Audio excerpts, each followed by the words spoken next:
그 준비된 연수를 시작하겠습니다. 네, 안녕하세요. 네, 그 채팅으로 인사 주신 우리 선생님 감사합니다.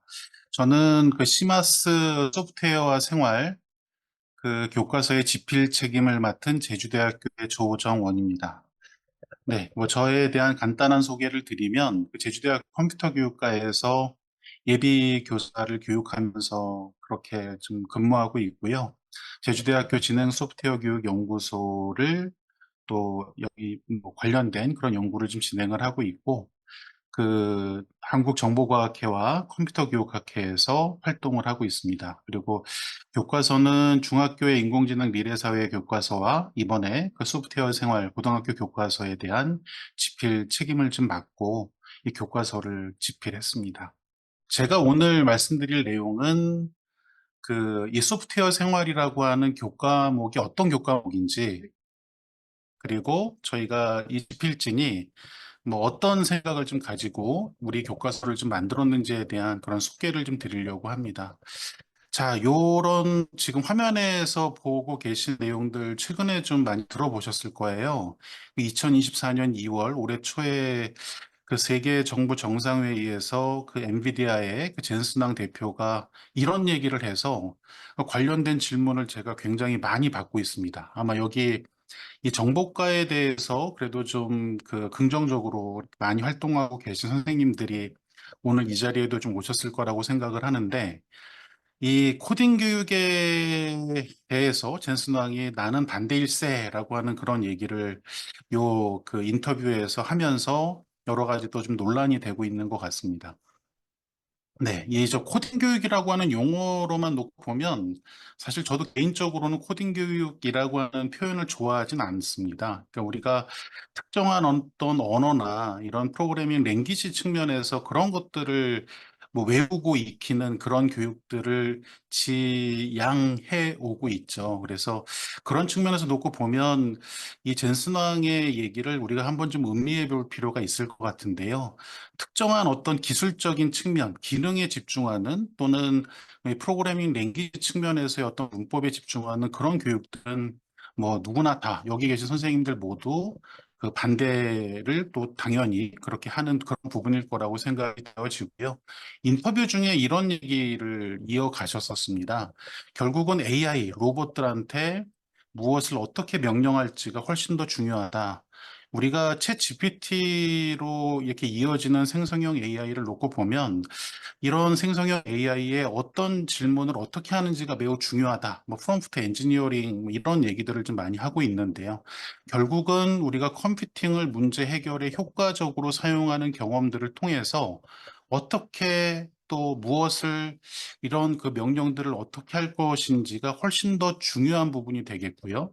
이런 것들을 다루는 얘기가 우리가 강조해왔던 컴퓨테이셔널 띵킹, 컴퓨팅 사고력 측면에서의 접근일 거라고 생각을 하게 됩니다. 그래서 지금 뭐 아무리 우리가 기술적인 발전이 이루어지고 생성형 AI에 이어서 더 우리가 좀 범용의 AI 시대가 온다고 하더라도 어느 시점 이후가 돼서 이제 우리가 인간의 어떤 질문을 뭐 뚜렷하게 우리가 하지 않아도 사람의 뭐 뇌파를 이용을 해서 우리가 원하는 거를 그렇게 인풋으로 받는 뭐 그런 시대까지 상상한다면 정말 뭐 끝이 없겠죠.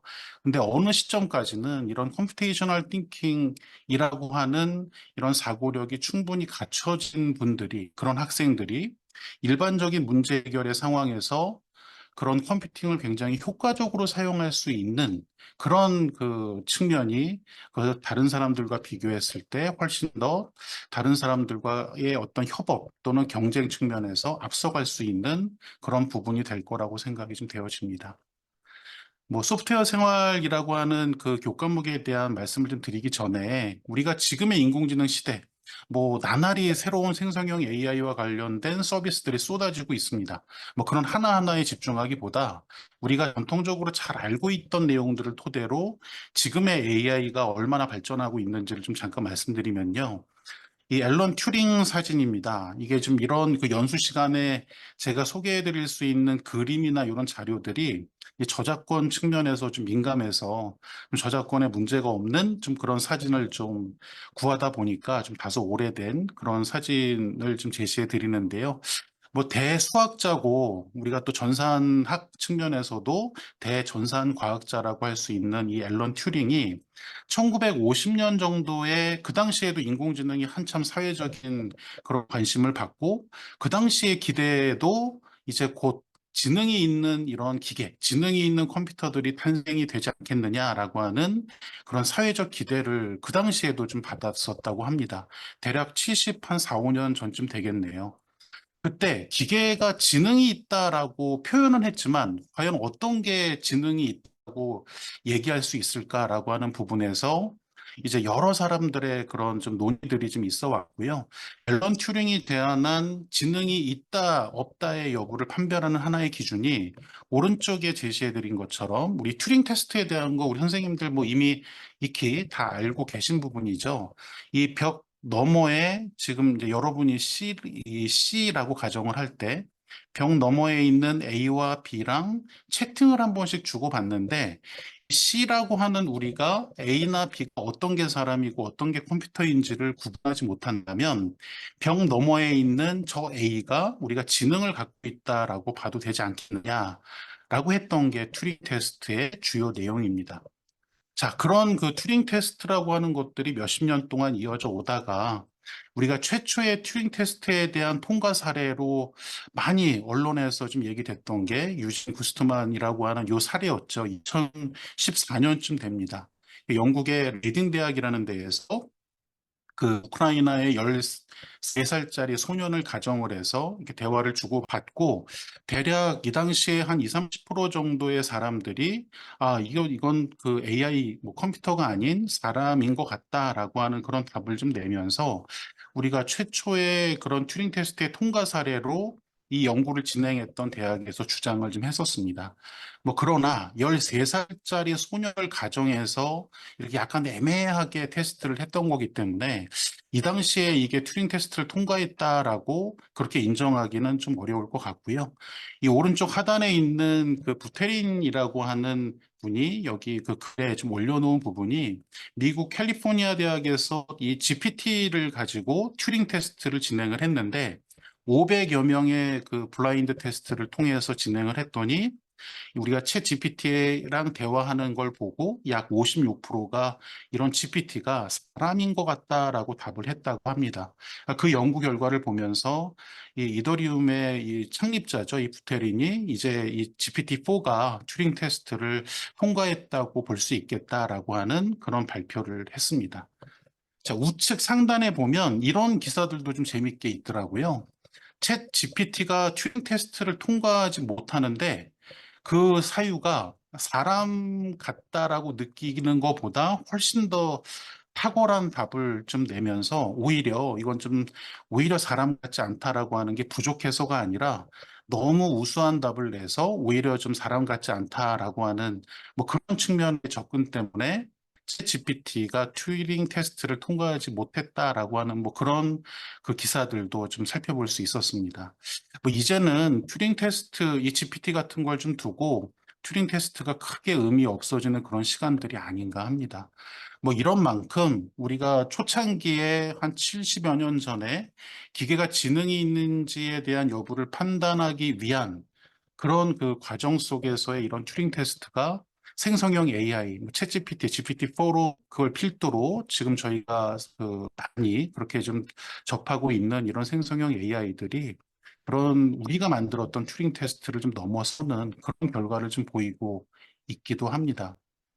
자, 조금 더 좀 돌이켜보면 우리가 2016년 3월이었죠. 알파고와 이세돌 구단의 바둑 대결이 새로운 인공지능에 대한 도약, 그리고 인공지능의 대중화를 이끌었다고 볼 수 있을 겁니다. 이세돌 구단이 2024년 7월이죠. 한 두 달 전쯤에 이 뉴욕타임즈하고 인터뷰를 했습니다. 근데 우리한테 좀 시사하는 바가 있을 것 같아서 이 내용을 좀 담아왔는데요. 인터뷰 내용에 있는 주요 내용들을 좀 이렇게 빨간 줄로 제가 좀 표기를 했는데 AI라고 하는 것들이 뭐 지금 현재도 저는 뭐 마찬가지인 것 같은데 이제 모든 곳에서 그런 역할을 하기까지는 뭐 정말 시간 문제일 겁니다. 근데 이제 본인이 그 좀 준비되지 않은 채, 좀 다소 쉽게 생각했던 그런 상황 속에서 5판 중에 4판을 진 거죠. 한 판에 대한 얘기도 참 뭐 여러 가지 얘기들이 좀 있는데요. 이세돌 구단이 그래서 좀 앞으로 어떻게 해야 되느냐라고 하는 측면에서 우리들한테, 학생들한테 이제 앞으로는 이 AI와 함께 뭐 때에 따라서는 뭐 협업하거나 경쟁하는 그런 것들이 굉장히 일반화될 건데 여기 다방면으로 준비해서 AI를 맞닥뜨렸으면 좋겠다. 결국은 AI라고 하는 것들도 소프트웨어로 이루어지다 보니까 이런 소프트웨어나 AI를 많이 경험을 좀 함으로 해서 우리가 이런 AI와 협업하거나 경쟁을 좀 하는 그런 속에서도 이세돌 구단 본인이 느꼈던 것처럼 그렇게 준비되지 않은 채 맞닥뜨리기보다는 그런 경험들을 통해서 오히려 적극적으로 좀 이용하고 본인의 문제 해결을 위해서 잘 사용하면 좋겠다라고 하는 그런 그 인터뷰를 하기도 했었습니다. 이상의 내용들을 가지고 제가 이 슬라이드 하나로 좀 정리를 해보면 우리 아이들, 우리 선생님들이 지금 가르치게 될뭐 이런 고등학생들 또는 뭐 이 지금 소프트웨어 생활이라고 하는 교과목을 떠나서 지금의 초중등 아이들은 우리 선생님들이나 저보다는 앞으로 인공지능과 협업하거나 이런 경쟁하는 게 매우 자연스러워질 것입니다. 그런 속에서 이런 AI 컴퓨팅을 우리가 잘 활용을 하려면 우리 이런 정보교육, 이런 소프트웨어 생활과 같은 교과목을 통해서 소프트웨어나 AI가 어떤 원리로 동작을 하는지 또 우리보다 보통 이런 컴퓨팅이 뭘 더 잘할 수 있는지를 많은 경험을 통해서 좀 알아가는 게 중요할 것 같고요. 결국은 이걸 좀 정리를 해보면 소프트웨어나 인공지능을 이용을 해서 문제를 효과적으로 해결할 수 있는 경험, 결국 컴퓨팅을 이용하는데 오히려 효과적이지 않다면 굳이 소프트웨어나 AI를 이용할 이유가 없겠죠. 주로 계산 반복적인 그런 작업들, 계산 집약적인 작업들이 당장에 이런 컴퓨팅을 이용을 했을 때 더 효과적인 그런 해결 경험을 좀 얻을 수 있을 겁니다. 그런 경험들을 통해서 우리가 좀 차곡차곡 쌓이는, 아, 이럴 때 이렇게 컴퓨팅을 이용하니까 이렇게 효과적이구나. 내가 조금 더 좋은 효과를 얻기 위해서는 컴퓨팅을 이렇게 한번 해볼까? 등등에 대한 이런 사고들을 우리가 우리 아이들로 하여금 좀 함양시키게끔 해서 이런 CT를 함양할 수 있는 교육이 결과적으로 미래 세대, 우리 아이들한테 꼭 필요한 그런 역량을 함양할 수 있는 교육이라고 얘기할 수 있을 것 같습니다. 네, 좀 소프트웨어 생활 쪽으로 좀 넘어가 보도록 할게요. 우리가 2022 개정교육과정에서 지금 중간에 있는 표를 보시면 뭐 우리가 일반 선택 교과목인 정보, 이 지금 오늘 소개해드리는 융합 선택 교과목인 소프트웨어 생활이 있고요. 진로 선택 교과목에 인공지능 기초, 데이터 과학 뭐 이런 교과목들이 있습니다. 융합 선택 교과목의 도입의 취지는 지금 우리 그 교육과정과 관련된 개발 지원 연구 보고서의 내용을 좀 참조를 하면 고교학점제가 도입되면서 학습자들이 본인이 좀 선택하고 싶은 원하는 그런 과목들을 좀 선택할 수 있도록 그렇게 도입된 성격을 좀 갖게 되고요. 이 특히 정보교과에 있어서의 융합선택 교과목은 이 소프트웨어를 다양한 그런 교과와 연계하고 융합할 수 있도록 하는 내용을 좀 담고자 했습니다. 이 하단에 보시면 생각보다 우리가 그 교육 과정에서 정보 교과 안에 있는 그 교과목들에 대한 우리가 선호수 과목들이 좀 지정이 되어 있지 않다 보니까 교육 과정상으로는 위계가 별도로 존재하진 않습니다. 그러니까 다만 우리가 교육 과정을 만들 때도 그리고 또 교육 과정에 대한 요걸 좀 현장에 잘 적용하기 위한 그런 논의를 할 때도 지금 그 보시다시피 우리 정보 교과를 좀 먼저 1학년에서 선택을 하고 그 이후에 이 소프트웨어 생활을 선택할 수 있는 그런 체계로 이건 뭐 하나의 예시입니다. 학교 상황에 따라서 어쩔 수 없이 이런 걸 알면서도 좀 이렇게 그 편성하지 못하는 경우들도 또 굉장히 많으실 텐데요. 이 교육 과정을 우리가 좀 만들었던 또 교육 과정을 연구했던 분들이 하나의 대표적인 예시로 지금 그 소개하고 있는 이 표도 우리 선생님들께서 향후에 좀 참조를 해 주시면 좋을 듯 합니다. 소프트웨어와 생활이라고 하는 거는 뭐 교육과정상에서의 취지가 이 소프트웨어에 대한 기본적인 개념, 원리 이런 것들을 실생활 그리고 또 다른 그 타 학문 분야의 문제 해결에 융합적이고 그렇게 협력적으로 적용해 볼 수 있는 그런 그 교과목으로서의 의미를 갖습니다. 저희 그 교과서 안에 있는 머릿말이기도 하고요. 가장 우리 교과서를 좀 특징을 요약한 부분이기 때문에 이제 그 내용을 좀 가지고 왔습니다. 그래서 앞에서 말씀드렸던 이런 소프트웨어를 잘 활용해서 효과적으로 문제 해결해 나가는 그런 과정을 우리가 우리 교과서를 통해서 경험할 수 있도록 하는 게 이 교과서의 목적이고요. 총 5개의 단원, 뭐 교육과정에서도 마찬가지입니다만 5개의 파트로 이루어져 있습니다. 그래서 소프트웨어의 가치와 필요성 측면을 좀 논하고 이 소프트웨어를 통해서 어떤 문제 해결마다 소프트웨어를 다 이용하는 건 아닐 거고요. 소프트웨어를 사용했을 때도 효과적으로 해결할 수 있는 문제가 무엇이냐, 이런 것들을 발견할 수 있는 그런 내용들을 담은 세상을 변화시키는 소프트웨어. 그리고 이제 피지컬 컴퓨팅을 주제로 해서 뭐 직접 내가 생각했던 아이디어를 창작하고 현실화할 수 있는 2단원의 창작을 지원하는 소프트웨어. 그리고 주로 이제 데이터 측면에서 데이터를 수집하고 가공하고 분석하고 이걸 시각화해서 우리 합리적으로 이 데이터에 대한 분석, 해석할 수 있는 능력을 함양하는 현상을 분석하는 소프트웨어. 그리고 시뮬레이션 단원, 네 번째 단원인데요. 이 세상의 많은 것들이 우리가 소프트웨어 이런 시뮬레이션을 통해서 직접 그 눈앞에 물리적으로 뭔가를 따로 우리가 뭔가를 실험하거나 그렇지 않더라도 컴퓨터 시뮬레이션을 통해서 해결하는 경우들이 많이 있죠. 그래서 이런 시뮬레이션 소프트웨어의 필요성과 가치에 대해서 살펴보고 직접 이런 시뮬레이션 소프트웨어를 구현하고 좀 그렇게 뭔가 문제의 상황을 개선할 수 있는 능력을 길러보는 네 번째 단원에 모의 실험하는 그런 소프트웨어. 그리고 다섯 번째 단원이 우리 소프트웨어가 결국은 새로운 가치, 뭐 사회적, 경제적 가치를 창출할 수 있는 그런 소프트웨어로 만들어 가기 위한 그런 과정에 대해서 소개하는 5단원의 가치를 창출하는 소프트웨어까지 이렇게 다루고 있습니다. 그래서 이 교과서가 소프트웨어의 가치와 중요성 측면을 같이 인식하고 아까 처음에 말씀드렸듯이 실생활이나 타 학문 분야에 이걸 융합해서 적용해 보는 그런 경험들을 할 수 있는 교과서로 기획 및 집필을 했습니다. 이 책의 구성과 특징 간략히 말씀드리면요. 뭐 도입 부분은 다 비슷할 것 같습니다. 근데 중간에 있는 탐구에서 개념 학습과 직접 그 개념 학습에서 배운 내용을 이 관련된 챕터마다 우리가 전문가를 정해서 직접 해당 전문가가 실습해 볼 만한 정도의 내용을 담은 이런 융합진로 단원으로 이렇게 좀 나뉘어져 있고요. 그래서 개념을 먼저 학습을 하고 그것과 관련된 실습 차원에서 우리가 융합 진로의 실습을 직접 좀 수행해 보는 단원, 그리고 이렇게 익혀왔던 내용들을 바탕으로 해서 직접 융합 프로젝트로 내가 문제 해결을 직접 해보는 그 속에서 또 내가 문제 해결을 잘 했는지에 대해서 스스로 평가하고 성찰할 수 있는 내용으로 이어지게끔 그 책의 구성을 좀 그렇게 기획을 했습니다. 이런 과정들이 아까 생성형 AI 시대에 무엇보다도 중요하다고 말씀드렸던 이런 컴퓨팅 사고력을 함양하는 데 있어서 가장 그렇게 중요한 부분이 좀 될 거라고 생각이 됩니다. 네, 뭐 아까 말씀드렸던 그런 그 체계로 개념학습, 융합진로, 융합 프로젝트 파트가 각 단원별로 이렇게 이루어져 있고요.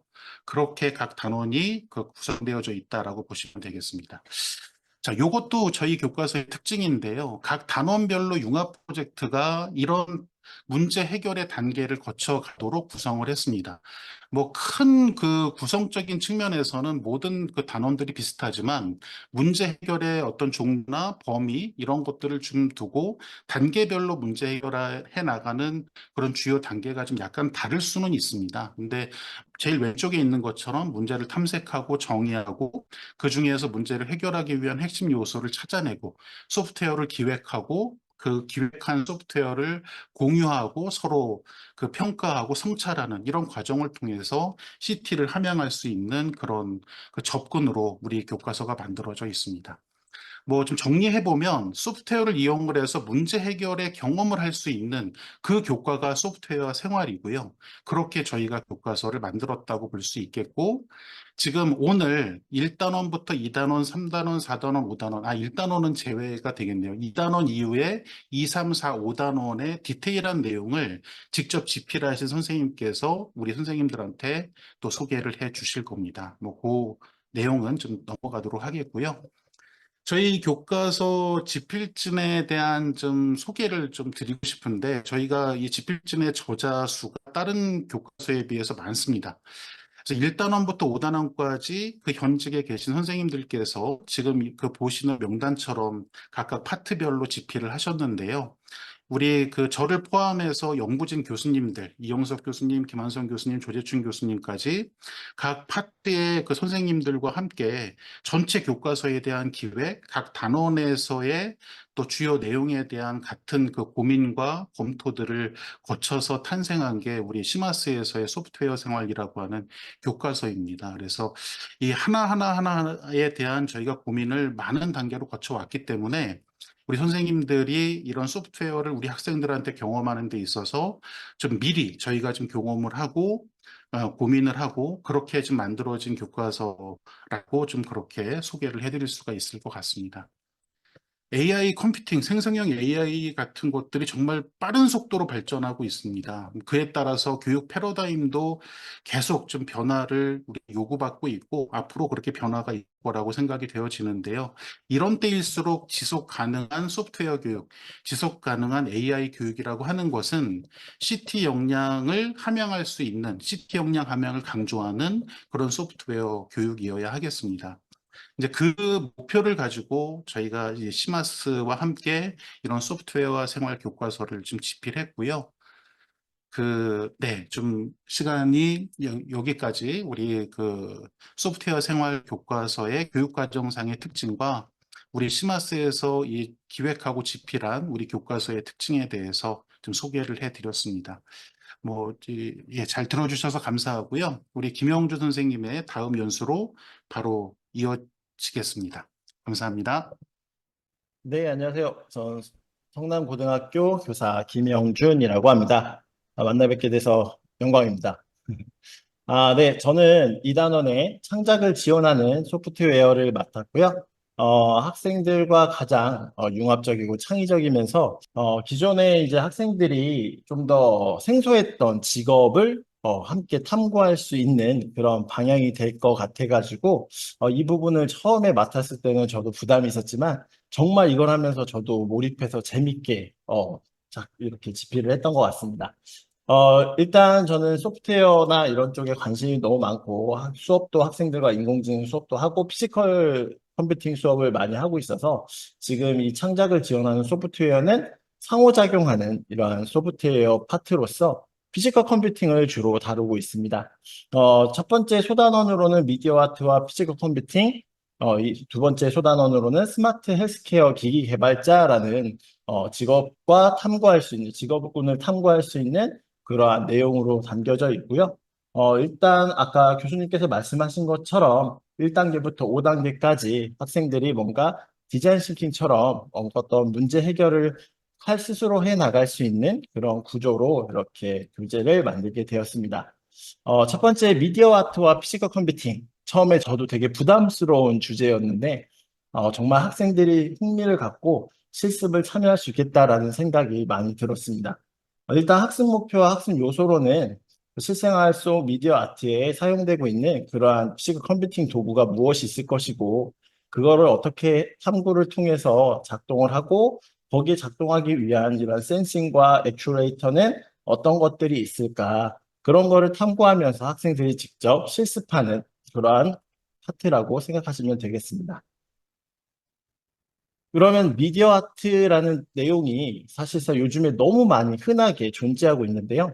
기존의 예술과 어떤 차이가 있는지를부터 차근차근히 알아가는 단계로 준비했습니다. 그래서 기존 예술과 다르게 관람자와 작품 간의 상호작용을 할 수 있다라는 기존의 예술들은 보통 작가의 의도를 직접 관람자들이 보고 판단하고 이해하는 수준이었다면 이제는 관람자들도 직접 그 작품에 참여할 수 있는 그래서 그러한 미디어 아트를 진로로 선택하는 학생들이 앞으로의 역량은 컴퓨터 그래픽, 소프트웨어, 하드웨어 등과 같이 다양한 지식들을 좀 함양을 해야 되는 아주 역학적이고 그리고 융합적인 내용을 가지고 있는 파트라고 할 수 있겠습니다. 그래서 제일 처음부터 학생들이 어떤 내용을 주제로 던져주며 도입 부분에 가장 관심과 흥미를 가질 수 있을까? 저도 정말 많은 자료를 찾았었는데요. 저희 첫 교과서의 요 도입 부분을 보시면 이런 내용이 나옵니다. 한 포르투갈에 설치되어 있는 하나의 신호등인데 워낙 유럽 사람들이 이 빨간불과 초록불을 기다리는 시간을 지루하고 부담 행동을 많이 하는 그런 도시예요. 사람들이 기다림을 즐거움으로 이 문제를 해결한 사례가 있습니다. 보통 저렇게 정진하고 있던 신호등이 춤을 추기 시작하고 춤을 추는 저 미디어 아티스트 효과가 그냥 정신적인 표현되기 시작하는데 그러다 보시면 어느 박스 안으로 사람들이 몰려 들어갑니다. Some people are born to live their lives. I'm born to dance. Want me to work like a dog in a full-time job? Haha, I'm born to dance. Don't wear no coat, no tie, no shirt, and even no pants. I'm born to dance. You're shaking your head, well, I'll be shaking my ass, cause I'm born to dance. I wanna shake it, shake it, shake it, shake it, shake it, girl. Do you wanna shake it? I wanna shake it, shake it, shake it, shake it, shake it, yo. 설명한 소리가 네, 그래서 제가 그냥 정지해서 보여드리면 이렇게 지루한 요 현상을 사람들이 기다리면서 뭔가 미디어적으로 즐겁고 그리고 사람들이 질서 있게 신호등을 이렇게 지킬 수 있는 질서를 유지할 수 있는 그러한 형태로 표현했다라는 것 자체가 하나의 사회적 문제를 해결할 수 있는 그걸 미디어 아트적으로 표현했다라고 저는 생각이 들었습니다. 그래서 이러한 스토리들이 되게 상당히 많이 이루어져 있고요. 그 다음에 이제 학생들에게 제시되는 내용 중에 구글에서 이제 데이터 아트 팀에서 만든 이렇게 수많은 천들이 수놓여져 있는 언넘버리드 스파크라는 주제의 미디어 아트가 있습니다. 저거는 사람들이 그 자리에 와서 저 앱을 설치해가지고 화면에 손으로 자신들이 그림을 그리면 저 수많은 LED와 저기에 있는 천 사이에서 사람들이 직접 참여한 그림들이 직접 표현되는 그런 미디어 아트로서 사람들이 직접 참여할 수 있는 형태의 예술 작품으로 표현되고 있습니다. 그래서 학생들에게 이 영상들을 제시하고 난 뒤에는 어떠한 것을 제시를 하고 있냐면 기존의 미디어 아트와 기존의 예술가의 차이점을 학생들이 직접 찾아서 이런 에듀테크나 이런 곳에서 직접 이제 서로 발표도 해보고 그리고 미디어 아트에 대해서 검색하고 자신들의 소감을 나눌 수 있는 그러한 수업의 토론장처럼 만들어 보았습니다. 그래서 보통 학생들이 많이 접한 미디어 아트들이 있을 거예요. 그래서 그런 내용들도 서로 이야기하고 서로 공유할 수 있는 그러한 첫 시작을 열게 하였고요. 지금 현재 길만 돌아다녀도 이제 미디어 아트를 쉽게 볼 수 있는 그런 다양한 요소가 있습니다. 그래서 저렇게 도심에 펼쳐져 있는 퍼블릭 미디어 아트, 이렇게 곡선으로 입체 형태로 뭔가 사람들에게 광고로도 많이 쓰이지만 어떤 이미지와 영상을 통해서 어떤 영감을 주는 그런 것들을 표현하기도 하고요. 그리고 가장 많이 요즘 핫한 드론쇼. 그래서 그냥 드론쇼를 표현하는 게 아니라 드론쇼 자체에서도 어떤 의미를 전달합니다. 그래서 그런 의미들을 학생들에게도 전달할 수 있는 예술적 요소를 좀 강조해 주고 싶었고요. 실제 백제 그 미륵사지 이쪽 파티에서 이루어진 저도 정말 가보고 싶었지만 못 가봤거든요. 드론쇼 저 장면 그래서 소실되었던 저 미륵사지 석탑 저거를 드론으로 딱 표현해서 웅장한 모습으로 이렇게 재구성해서 관람객들과 소통했던 내용 그리고 이러한 로봇이나 이러한 움직임을 통해서 키넥틱 아트를 통해서 이러한 관람자하고 직접 상호작용하는 다양한 이러한 미디어 아트적인 요소가 상당히 많습니다. 그래서 학생들은 그러한 미디어 아트적으로 진로에 대해서 생각해 볼 수 있는 시간을 많이 주었고요. 아쉽게 제가 이 파트를 넣지 못했지만 요즘에 인공지능을 이용해서 그런 미디어 아트로 전시되고 있는 매우 유명한 작가가 있습니다. 사실 이게 지금 현재 서울에 그 새로 생기는 미술관에서 저거를 다시 재관람을 할 수 있도록 한다고 하니까 선생님들도 많은 한번 관람을 통해서 미디어 아트 쪽으로 좀 많이 친숙해지길 바라는 마음에서 제가 잠시 넣어놨습니다. 그러면 미디어 아트는 관람 자극이 어떻게 상호작용을 하느냐를 이제 학생들에게 이제 여기서부터 피지컬 컴퓨팅 내용과 소프트웨어적인 내용을 다루고 있습니다. 저희 교과서는 앞에서 설명드렸지만 저희는 파이썬 기반으로 모든 실습이 구현될 수 있도록 만들어진 교과서고요. 그래서 저희는 피지컬 컴퓨팅과 이러한 소프트웨어를 활용할 때 파이썬을 집중적으로 생각해 두었습니다. 그래서 피지컬 컴퓨팅과 센서 액추레이터에 대한 내용을 교과서에서 소개하고, 그리고 제가 직접 본 스튜디오 드리프트의 매도우라는 LG 아트센터에 있던 그 작품을 소개하면서 소프트웨어와 그 다음에 하드웨어의 관계를 설명을 이 파트와 함께 학생들에게 흥미를 주고 있습니다. 이 매도우라는 작품은 우리나라의 전통, 우리의 꽃들을 색깔과 이러한 표현을 통해 가지고 만들어 놓은 아주 예쁜 그러한 창작물인데요. 제가 시간 관계상 이 부분은 넘기도록 하겠습니다. 그래서 결국에 이 꽃이 피고 지는 그러한 동작은 어떻게 만들 수 있을까? 그게 이제 피지컬 컴퓨팅과 액추레이터에 어떤 관계가 있을까? 그리고 거기에서 나온 색은 어떻게 표현할 수 있을까를 통해서 학생들에게 피지컬 컴퓨팅과 액추레이터에 대한 내용을 소개를 하고 있고요. 보통 저희가 익숙한 피지컬 컴퓨팅은 아두이노 마이크로비트 이런 것들이지만 저희 교과서에서는 라즈베리 파이 피코 보드를 사용합니다. 이 피코 보드는 라즈베리 파이에 무거운 OS를 장착하는 그러한 것들을 버리고 아두이노처럼 간단한 펌웨어 하나로 아주 쉽게 프로그래밍을 해서 파이썬 코드로 실행되는 액츄레이터를 표현할 수 있는 피지컬 컴퓨팅이고요. 이거에 대한 입력과 처리와 출력 장치에 대한 내용은 아까 보여줬던 그 매도우 작품과 함께 설명이 잘 되어 있습니다. 선생님들께서도 많이 보셨겠지만 우리가 서울에서도 가장 잘 볼 수 있는 미디어 아트가 있어요. 그게 뭐냐면 바로 남산타워거든요. 그 남산타워의 색깔의 의미가 저희 미세먼지에 따라 그 색을 표현하고 있습니다. 그래서 보통 미디어 아트는 시각적으로 많은 것들을 표현하고 있기 때문에 저희의 피지컬 컴퓨팅 피코보드와 네오픽셀을 활용한 실습이 가장 기본으로 진행되고 있습니다. 그래서 이 기본에 대한 내용을 바탕으로 모든 실습이 이루어진다고 보시면 되겠고요. 이렇게 보시면 되게 머리가 아프실 거예요. 그래서 라즈베리 핀아웃에 대한 설명은 일단은 얘는 3.3V, 그러니까 3V의 핀을 사용한다라는 것을, 전원을 사용한다라는 것을 알고 계시면 되겠고요.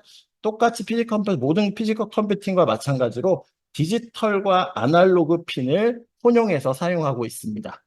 그래서 이렇게 핀 번호와 이런 것들을 간략하게 전체적으로 레이아웃으로 보여주고 있는 것이라고 볼 수 있고요. 일단은 이 피코보드에는 제일 먼저 해야 될 게 일반적인 아두이노나 마이크로비트는 펌웨어가 설치되어 있지만 얘는 펌웨어가 설치되어 있지 않는 그냥 정말 일반적인 보드예요. 그래서 제일 먼저 펌웨어를 설치하는 방법부터 자세히 설명이 되어 있고요. 그리고 펌웨어를 설명해주는 교과서가 여태까지 거의 없었어요. 그래서 펌웨어를 한 번쯤은 생각해 볼 수 있는 그러한 피지컬 컴퓨팅 교재라고 보실 수 있겠고요. 그리고 통환경 개발 시스템으로 토니라는 녀석을 쓰는데 그 토니를 사이트에 가서 다운받고 이 피코보드와 이렇게 직렬 포트 연결하는 방식을 자세히 설명하고 있습니다. 그리고 가장 쉬운 토니는 일반적인 파이썬 코드를 직접 프로그래밍해서 출력 모드까지 사용할 수 있는 정말 간단한 툴이에요. 그래서 꼭 이 피코보드를 쓰지 않더라도 그냥 파이썬 코드로 출력문 같은 거, 저희가 반복문, 조건문 이런 것들을 실습할 수 있는 그 하나의 통합환경 개발 시스템이라고도 보실 수 있습니다. 그래서 피코보드에 내장되어 있는 디지털 핀을 사용하는 방법을 제일 먼저 기본 코드로 제시하고 있고요.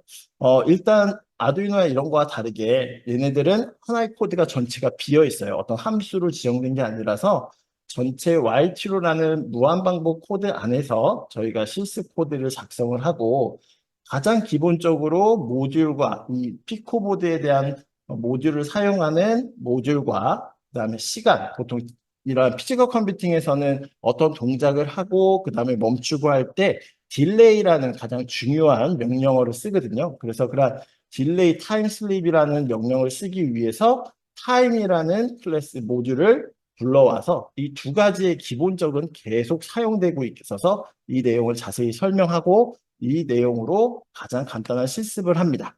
그리고 나서 두 번째로는 네오픽셀을 저희가 활용할 수 있는 간단한 이제 연결 회로 방법부터 프로그래밍 설명까지 자세히 설명이 되어 있고요. 저는 일부분의 교과서의 한 파트만 따왔기 때문에 이거 어렵겠다라고 생각할 수 있지만 교과서에 하나하나 설명이 잘 이루어져 있습니다. 그래서 네오픽셀을 학생들이 제어할 수 있는 방법, 그래서 얘 RGB 값으로 어떻게 제어하는지 이런 것들만 표현하는 방법, 저 오픈소스, 지금 교과서에 제시되고 있는 저 오픈소스를 가지고 값만 바꿔보면 색깔이 달라지는 걸 확인할 수 있고 LED 몇 번째에 어떤 LED의 불빛을 킬 건지도 이제 실습을 통해서 학생들이 다룰 수 있습니다.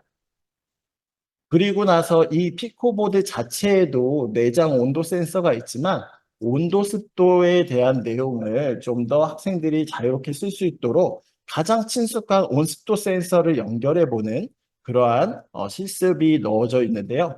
이 프로젝트를 넣은 이유는 최종적으로 저희가 미디어 아트를 어떻게 구현해보지 라고 생각했을 때 거의 많은 선생님들이 공감하시겠지만 방에 집에 있는 만약에 어린아이가 신생아가 있다. 그럼 그 신생아들의 온도와 습도를 가장 잘 맞춰주는 환경을 저희가 많이 구축해 왔었잖아요. 그래서 그런 문제 상황을 생각하고 그런 온도와 습도를 계속 온도계와 습도계를 보지 않고도 어떤 미디어 아트적으로 우리에게 알려줬으면 좋겠다라는 주제로 저희가 상호작용하는 미디어 아트를 실습하는 구간이 있습니다. 그래서 프로젝트 첫 번째 내용으로 이렇게 온도와 습도에 따라서 그러한 미디어 아트를 방에다가 실습하는 프로젝트를 진행했습니다. 그래서 저는 딱 LED하고 뭔가 미디어 아트 생각하면 항상 기억에 남는 게 에펠탑이에요. 그래서 제가 에펠탑에 이게 반짝반짝거리는 그러한 효과를 온도 습도에 따라서 색이 변하면서 이 방에 딱 들어가도 지금 현재 온도가 어떠네? 습도가 어떠네? 이런 것을 시각적으로도 알 수 있겠다. 이런 걸로 문제를 한번 해결해 보자라는 취지로 이렇게 만들어 보았고요. 평상시에는 그냥 이렇게 화려하게 미디어 아트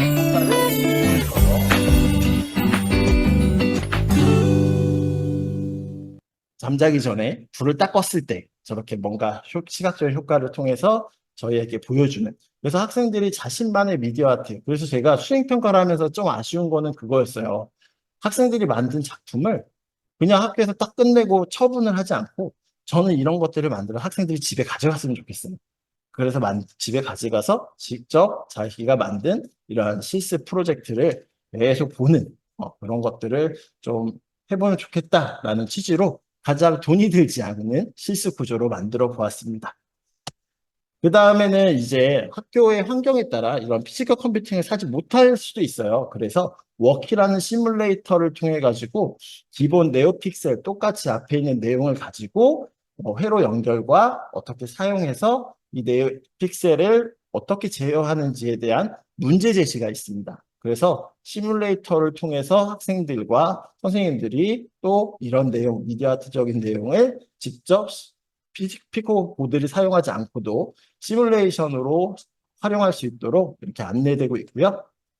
두 번째 내용의 스마트 헬스케어 기기 개발자는 보통 많은 학생들도 요즘에 웨어러블 시계를 많이 차고 다니고 그 다음에 요즘에 많이 트렌드한 웨어러블에 대한 로봇이 많이 개발되고 있습니다. 그래서 하반신 마비 환자들을 위해서도 만들어지고 있는 로봇들도 있고요. 고령화 사회의 노인들을 위한 그런 웨어러블도 많이 개발되고 있는 시점이에요. 그래서 학생들이 약간 진로 탐색이나 미래를 봤을 때 발전하는 그러한 소프트웨어에 많은 관심을 가질 수 있도록 이러한 웨어러블 로봇에 대한 내용을 좀 많이 다루고 있습니다. 그래서 실제 우리나라에서도 대회에 참가했을 때 이러한 좋은 성과를 얻은 내용도 이렇게 탑재가 되어 있고요. 기본적으로 학생들이 잘 알고 있는 웨어러블 워치, 그 다음에 다양한 VR, 그 다음에 산업 현장에서 관절이나 이런 것들에 무리를 하지 않고 도와줄 수 있는, 다치지 않고 도와줄 수 있는 이런 분야들도 이렇게 그런 군사나 산업 분야에서 근육을 대신 도와주는 그런 웨어러블 이런 옷이라고 하죠. 옷도 만들어지고 있기 때문에 학생들이 많이 관심을 가질 것 같다고 생각을 하고 있습니다. 보통 웨어러블은 정말 학생들도 많이 들어보고 써보고 있기 때문에 잘 알 거예요. 주변의 환경이나 나의 신체적인 그러한 데이터를 가지고 그거를 우리가 분석 처리해가지고 앞으로 나의 몸이 현재 어떻고 수면 상태가 어떻고 이런 내용들을 많이 다루고 있는 게 웨어러블이라고 학생들도 많이 알고 있을 겁니다. 그래서 저희는 어떠한 문제 제시를 했냐면 이 부정맥 환자를 위한 스마트 헬스케어 장치를 한번 만들어 보자라는 실습을 제시를 합니다. 사실 저희 부모님, 저희 아버지가 부정맥을 통해서 되게 많은 고생을 하셨었거든요. 그래서 큰 수술을 하고 나서 좀 많은 그런 걸 이제 진정되고 잡혔는데, 만약 그때 제가 저 소프트웨어를 좀 다룰 수 있었다면 이런 걸 한번 만들어 드리지 않았을까라는 생각으로 이러한 실습을 한번 만들어 보았습니다. 그래서 선생님들도 많이 친숙한 이런 심박 측정 센서를 통해 가지고 피코로 그 심박동에 대한 체크를 하고요. 그거에 대한 조건문을 통해서 저희가 이제 문법도 하나하나 설명을 다 써놨습니다. 그래서 피해조 부조라는 소리가 나는 그러한 스피커 모듈을 통해 가지고 어떠한 이상 증상의 심박동이 나타나면 그 사람에게 직접 알려주는 시스템을 이렇게 실습 구조로 만들어 보았어요. 사실 저게 IoT나 더 나아가면은 저러한 부정맥에 대한 그런 데이터가 쌓였을 때 병원이나 119나 이런 쪽에 직접 이렇게 연결될 수 있는 프로젝트까지 더 확장해 나갈 수 있겠지만 저희는 가볍게 이런 실습 구조로만 표현을 하고 있습니다. 그래서 누구나 따라서 만들 수 있도록. 그래서 심박동 센서에 따라 센싱을 하고 그거에 따라서 피해조 부조가 하나의 이상 증상이 있을 때 그 사람에게 알려주는 시스템의 그런 프로젝트를 하고 있습니다. 그래서 나중에 이 결과물로는 직접 학생들이 뭔가 하드보드지나 뭐 이런 걸 활용해서 완성된 작품을 만들어서 평가를 하실 수 있으실 거고요. 이것도 마찬가지로 시뮬레이터를 활용해서 똑같은 환경 속에서 여기 아쉽게도 여기 심박동 센서를 저희가 센싱을 할 수 없기 때문에 저는 그냥 LED와 이런 피해조 두 가지의 센싱을 통해서 액츄레이터를 통해서 실습하는 시뮬레이터의 과제도 넣어놨습니다. 그래서 선생님들이 시뮬레이터에서도 수행평가나 이런 것들을 하실 수 있도록, 평가를 하실 수 있도록 제시를 하고 있고요. 그 다음에 마지막으로 학생들이 큰 프로젝트가 하나 있는데 이거는 우리 주변에 사회 문제를 하는 창작물 프로토타입 만들어 보기라는 주제입니다. 이 주제는 보통 이렇게 피지컬 컴퓨팅을 하고 나면 선생님들도 해보신 선생님들 아시겠지만 주변에 막 선들과 부품들이 많이 떨어지고 버려지고 이러한 것들이 정리되지 않은 채 막 쌓여 있으실 거예요. 그런 것들을 막 모아가지고 키넥틱 아트를 만드는 거예요. 그래서 키넥틱 아트, 그냥 로봇 형태의 그러한 센서나 이런 구조물을 막 가지고 와서 붙여놓는 겁니다. 그래서 뭔가의 아트 형태를 만들어 놓는 건데요.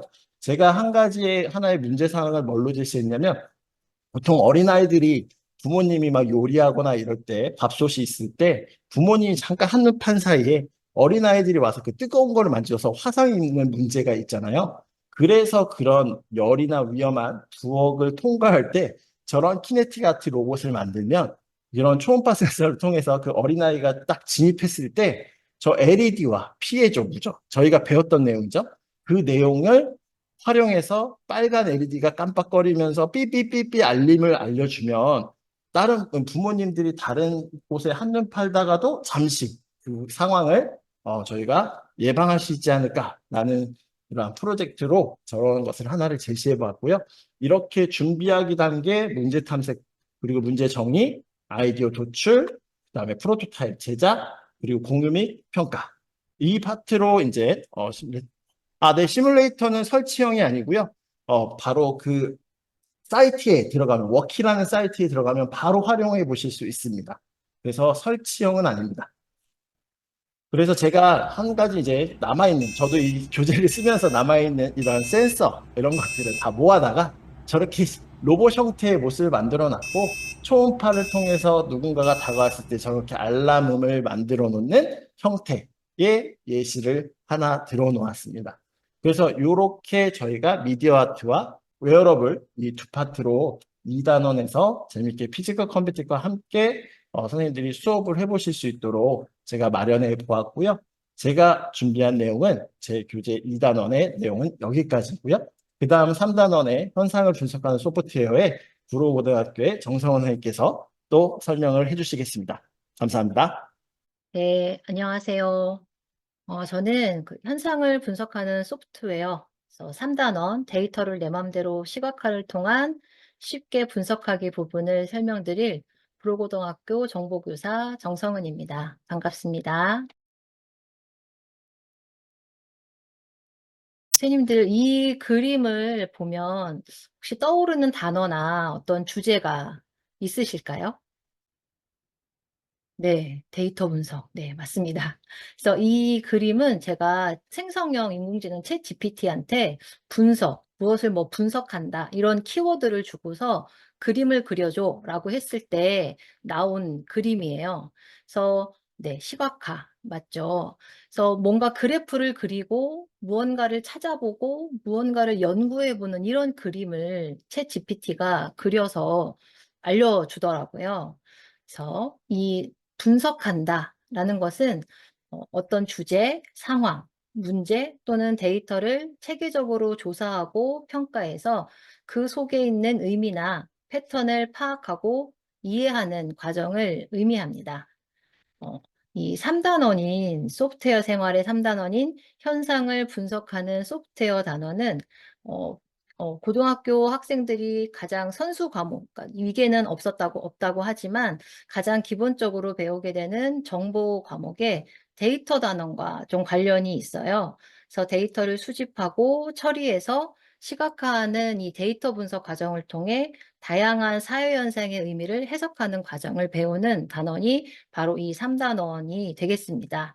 그래서 다른 단원도 마찬가지로 이 3단원에서의 큰 프로젝트 로드맵이 1단계에서부터 5단계까지 제시가 되어 있어요. 그래서 저는 이 단원을 집필을 할 때 실제로 내가 이 과목을 가르치게 됐을 때 이 단원의 수업을 어떻게 해야 되지? 그리고 수업을 하고 나서 마지막에 평가는 그러면 어떻게 해야 되지? 그쪽에 좀 많이 초점을 맞췄던 것 같아요. 그래서 본문 내용 전체 흐름은 실제 수업에서 선생님들이 단계별 수행을 학생들과 다 끝냈을 때 하나의 프로젝트가 완성되도록 구성을 했습니다. 그래서 새로운 교육과정에서 이 단원을 실제로 내가 수업을 한다면 저는 이 일련의 과정을 학생들과 같이 따라해보고 최종적으로는 학생들 스스로 그래서 이렇게 프로젝트를 수행할 수 있는 능력을 키울 수 있도록 지도를 할 수 있지 않을까라는 소망을 담아 이 단원을 집필을 했고요. 그래서 이 5개 단계는 모든 크게 3가지 프로젝트가 진행이 될 때 첫 번째로 가장 먼저 학생들에게 문제 탐색 및 정의. 그래서 주제를 교과서에서는 당연히 주어졌겠죠. 근데 나중에 학생들 스스로 원하는 주제를 이제 선정을 하게 할 수도 있고요. 이렇게 주제가 선정이 된다면 그와 관련된 데이터를 수집하는 단계, 2번째 데이터 수집 단계가 되고 여기에서는 뒤에서 다시 한번 소개를 하겠지만 이렇게 가장 대표적인 데이터를 수집할 수 있는 사이트에서 직접 데이터를 수집할 수 있도록 안내를 했습니다. 그리고 3번째로 데이터를 살펴보고 분석에 사용 가능한 상태로 전처리하는 이 3단계 데이터 처리 단계를 거치고 나면 시각화를 해서 실제 이 상황을 분석하는 데이터 시각화 단계를 거치게 되고요. 그래서 마지막으로 이 분석을 한 결과가 처음 생각과 처음 내가 설정한 주제와 일치하는가 혹은 이렇게 시각화 단계를 거쳐서 분석을 하고 났더니 내가 처음에 생각했던 주어진 주제와는 또 다른 새로운 결과를 도출했는가 이런 최종 분석 결과를 해석하는 총 5단계를 모든 프로젝트에서 진행을 했고요. 이 3단원에서는 크게 소프트웨어를 2가지 분석 도구를 사용을 하게 되고요. 그래서 파이썬 프로그래밍을 가장 기본적으로 사용을 할 수 있는 구글 콜앱 환경에서 실습을 진행할 수 있도록 구성을 했고, 그리고 텍스트 프로그래밍 과정 없이 그냥 드래그 앤 드롭 방식으로 사용을 하는 오렌지 3 프로그램도 사용을 해보도록 구성을 했습니다. 그래서 2가지 방법 모두를 다 사용을 해서 파이썬 코드를 작성하는 거는 아무래도 난이도가 조금 있겠죠. 그래서 난이도 조정과 시간 배분을 이렇게 따로 할 수 있도록 구성을 했습니다. 그래서 모든 과정을 당연히 다 진행을 하면 굉장히 좋겠지만 이게 학기별로 3단위 혹은 4단위 이렇게 구성이 되어 있고 소프트웨어 생활을 혹시 지금 새로운 2025 개정 교육과정에 신입생 교육과정을 짰을 때 어느 학년, 어느 학기에 들어가느냐에 따라서 실제로 이 교과서 하나에 있는 모든 내용을 다 소화할 수 없다라고 한다면 이 안에 들어있는 주제 하나만 뽑아서 혹은 간략하게 전체 흐름을 이렇게 훑어보면서 수업을 진행하셔도 이 3단원에서 다뤄야 되는 모든 능력은 다 다룰 수 있게 교과서를 구성을 했으니까요. 나중에 이 실제로 수업을 하실 때에는 앞에서부터 마지막 최종 프로젝트까지 다 진행을 하셔도 되고 아니면 앞에서 기본 개념을 한번 다루고 오렌지 3를 먼저 그러니까 뒷부분에 나오는 오렌지 3를 먼저 다루고 다시 앞부분에 있는 뭐 파이썬 코드를 다뤄본다든지 아니면 파이썬 프로그래밍을 먼저 한번 아이들과 진행을 하고 오렌지 3는 다루는 게 간단하니까 아이들 스스로 작업을 할 수 있도록 이렇게 수행을 하신다든지 그래서 다양하게 수업은 구성을 하실 수가 있을 것 같습니다. 여기서는 시각화를 통해서 쉽게 분석을 하기 위한 가장 첫 번째 단계로 데이터를 수집을 해야 되잖아요. 여기 교과서에서는 사용한 데이터를 모두 공공 데이터 포털이나 캐글과 같은 일반적인 사람들이 많이 그냥 다른 정보 수업이나 이런 곳에서도 사용을 하는 이 데이터 사이트를 사용을 해서 교과서에서 제공하는 별도의 데이터를 그대로 다운로드 받아서 학생들과 손쉽게 작업을 해 보실 수도 있고 그게 아니면 직접 아이들이 이 사이트에 들어가서 데이터를 검색을 해 보고 또 다운로드 받아서 그 안에 데이터가 어떻게 생겼는지 이렇게 하나하나씩 따져 볼 수 있게 그거는 이제 선생님들이 수업을 하실 때 조절을 하시면 될 것 같아요. 그래서 이렇게 크게 두 가지 대표적인 사이트를 사용을 해서 다운로드한 자료를 사용을 하실 수가 있고 구글 콜앱 환경에서 직접 실습을 하실 수 있도록 프로그램 작성하는 모든 단계는 교과서에 제공이 되고 있습니다.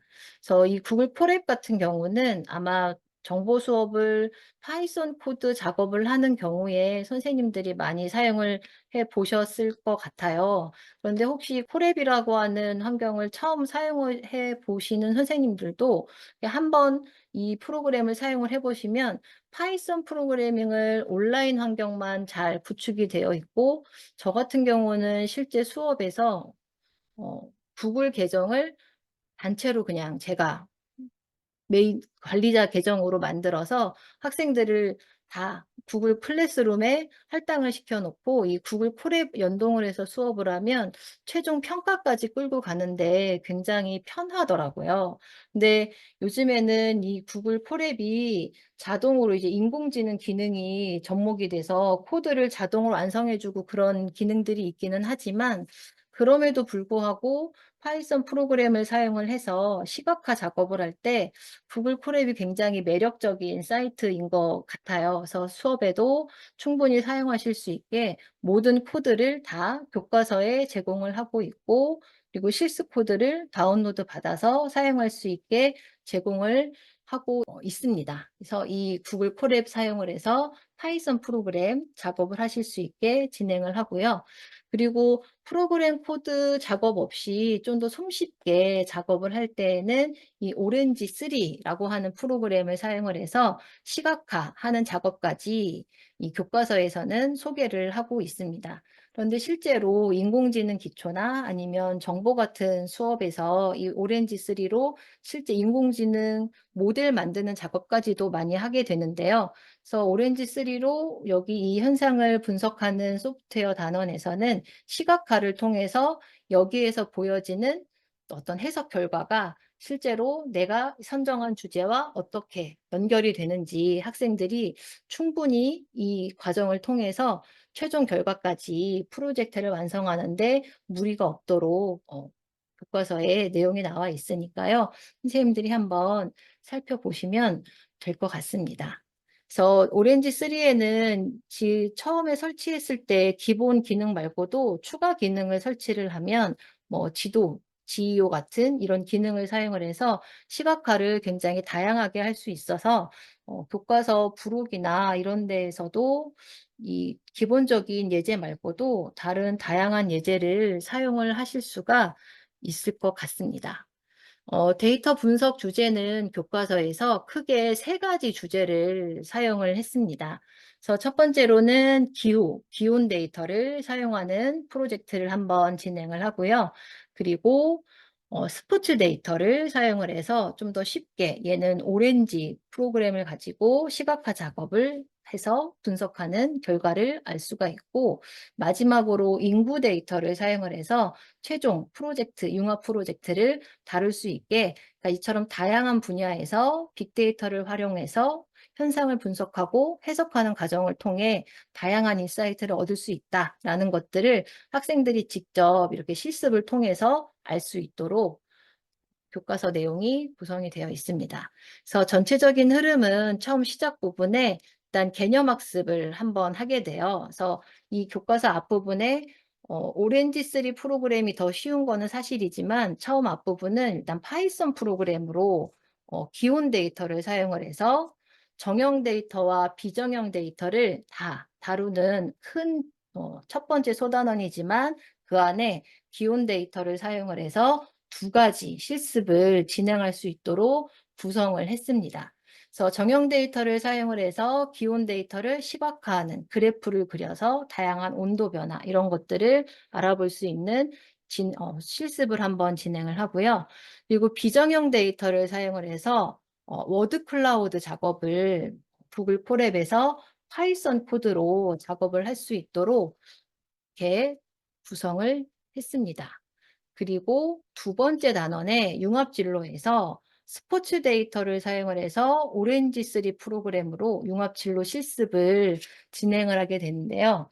그래서 학생들이 뭐 남자, 여자, 뭐 학생, 남학생, 여학생 가릴 것 없이 이 앞에서 하는 기온 데이터는 조금 어렵다, 뭐 다른 데서도 많이 봤다라고 느껴지는 학생들도 있겠지만 이 피파 선수 데이터를 태글에서 직접 수집을 할 수도 있고 선생님들이 파일을 제공을 해 드릴 수도 있지만 그래서 학생들이 이렇게 데이터를 수집을 해서 이런 작업을 직접 해보면 굉장히 흥미를 느끼지 않을까라고 이제 저는 생각을 하는데요. 그래서 이런 작업을 이 앞에서 하는 기온 데이터에서도 그렇고 두 번째에서 진행을 하는 이 오렌지 3로 하는 작업에서도 그렇고 전체적인 교과서 구성을 동일한 단계로 진행을 하도록 만들었어요. 그래서 처음에 이렇게 주제를 한번 선정을 해서 아이들과 이 주제에 대해서 생각을 해보고 그리고 난 다음에 이제 데이터를 직접 수집을 하거나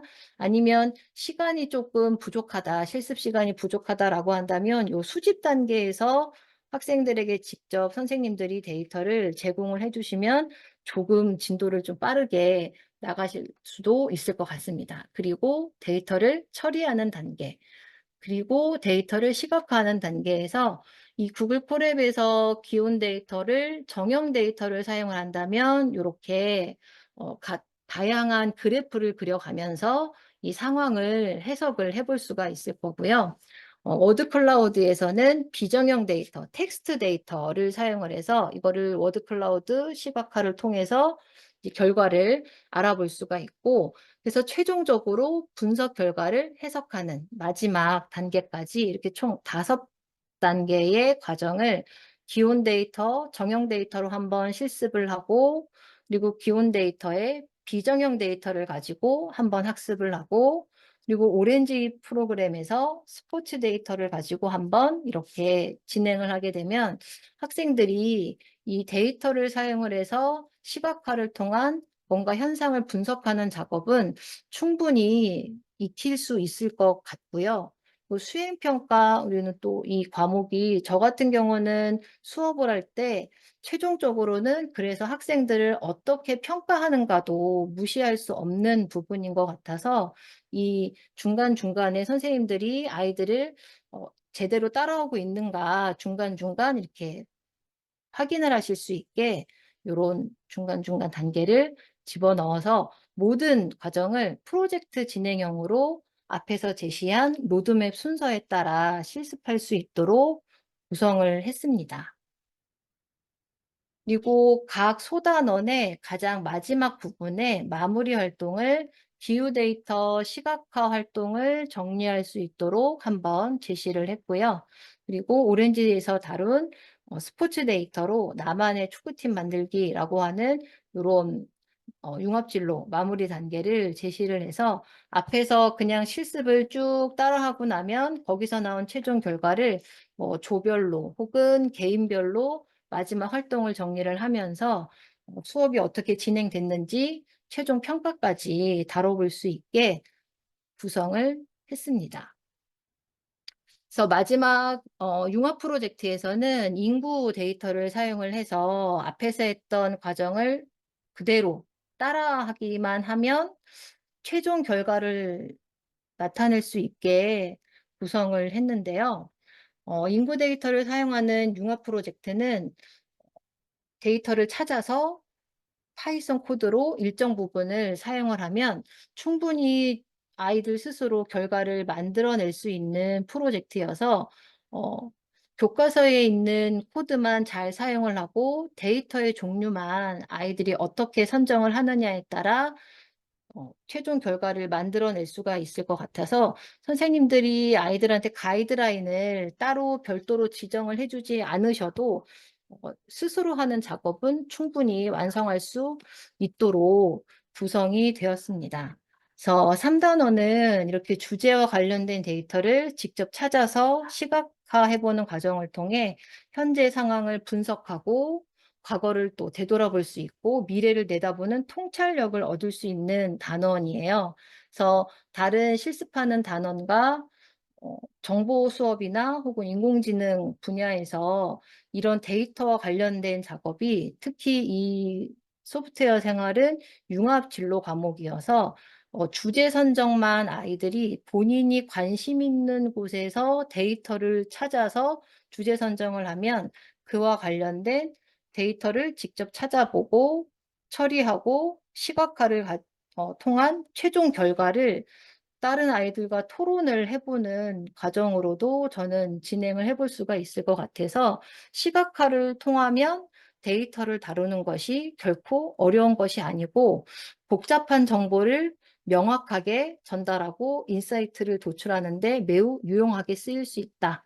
그리고 데이터를 효과적으로 분석하고 활용한다면 아이들 스스로 보다 나은 결정을 내릴 수 있는데 도움이 될 것이다 라고 생각을 합니다. 그래서 이 소프트웨어 생활이 융합진로 과목인 만큼 학생들 스스로 좀 관심 분야를 많이 탐색할 수 있게 선생님들이 지도를 해주시면 이렇게 개인 프로젝트를 진행하는 게 저는 굉장히 유용한 이 단원이 될 것 같아요.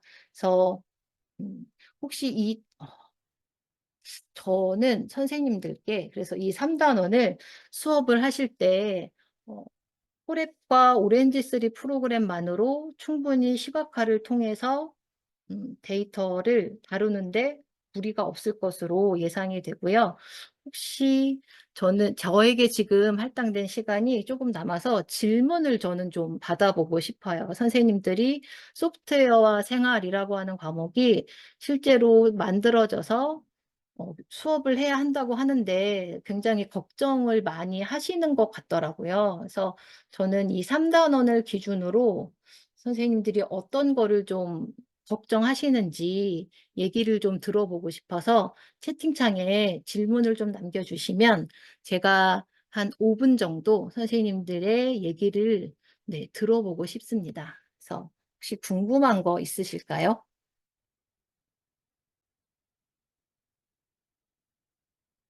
네, 데이터 분석할 때 네, 맞아요. 학생들이 데이터를 수집하는 게 제일 어려운 것 같다라고 하시는데, 어, 이 소프트웨어 생활 이 3단원이 다른 정보 과목의 데이터 단원하고도 관련이 있잖아요. 그래서 인공지능 기초에서도 이렇게 현상을 분석하는 이런 주제가 잠깐씩 나올 때가 있어서 저는 현재 지금 인공지능 기초 수업을 하면서 이 데이터 분석 이 파트를 조금 다뤄봤어요. 그랬을 때 학생들한테는 데이터를 수집하는 이 가장 큰 틀인 앞에서 여기 교과서에서도 소개하고 있는 공공 데이터 포털이랑 캐글이라고 하는 사이트를 일단 알려주시고 원데이터는 정리가 덜 되어 있으니 그래서 전처리 단계가 사실 제일 중요하거든요. 그래서 아이들이 주제를 선정을 하고 나면 그거와 관련된 데이터를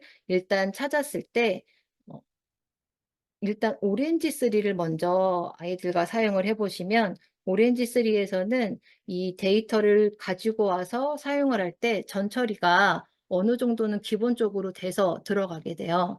그래서 이 프로그램에서 엑셀, 스프레드시트 프로그램을 사용하는 방법을 선생님들은 알고 계시지만 요새 아이들이 스마트폰만 사용을 많이 하고 컴퓨터 사용을 많이 해보지를 않아서 엑셀 프로그램에 그 처음에 행과 열, 그러니까 첫 번째 줄 원데이터를 정리를 할 때에는 얘가 이 파이썬에서 쓰이거나 혹은 오렌지에서 쓰일 때 표의 형태로 잘 만들어져야 이게 정형 데이터로 쓰일 수 있다. 그 부분을 알려주시면 아이들이 내용을 찾으면서 이게 어디에 빈칸이 있어요. 뭐 한글이어서 안 돼요. 뭐 영어여서 안 돼요. 라고 하는 게 저희 교과서에 제가 실제로 이 책을 쓰면서 제가 느꼈던 어려움을 최대한 선생님들은 겪지 않게 이렇게 조그만 코멘트를 달거나 해서 원데이터를 제일 어려워하는 네. 네. 그래서 주제 선정하고 데이터 검색하고 전처리 단계까지 하면 사실 현상 분석하는 시각화는 바로 되는 건데요. 그래서 이 데이터 검색과 전처리까지 하는 이 데이터를 당연히 선생님들께 제공을 해드리고 이 교과서에서도 이런 오류가 있을 것을 미리 예상을 해서 어떻게 대처하면 되는지를 이렇게 코멘트를 달아놨어요. 선생님들이 아이들과 이 데이터를 특히 다룰 때 공공 데이터 포털과 태글에서 제공하고 있는 기본 데이터를 가지고 와서 사용할 때 어느 부분을 주의하면 된다라는 거를 이렇게 다 코멘트를 달아놔서 그 부분은 무리 없이 이 과정에서 교과서 내에서 따라하는 게 어려움이 없을 거라고 저는 생각을 합니다. 네.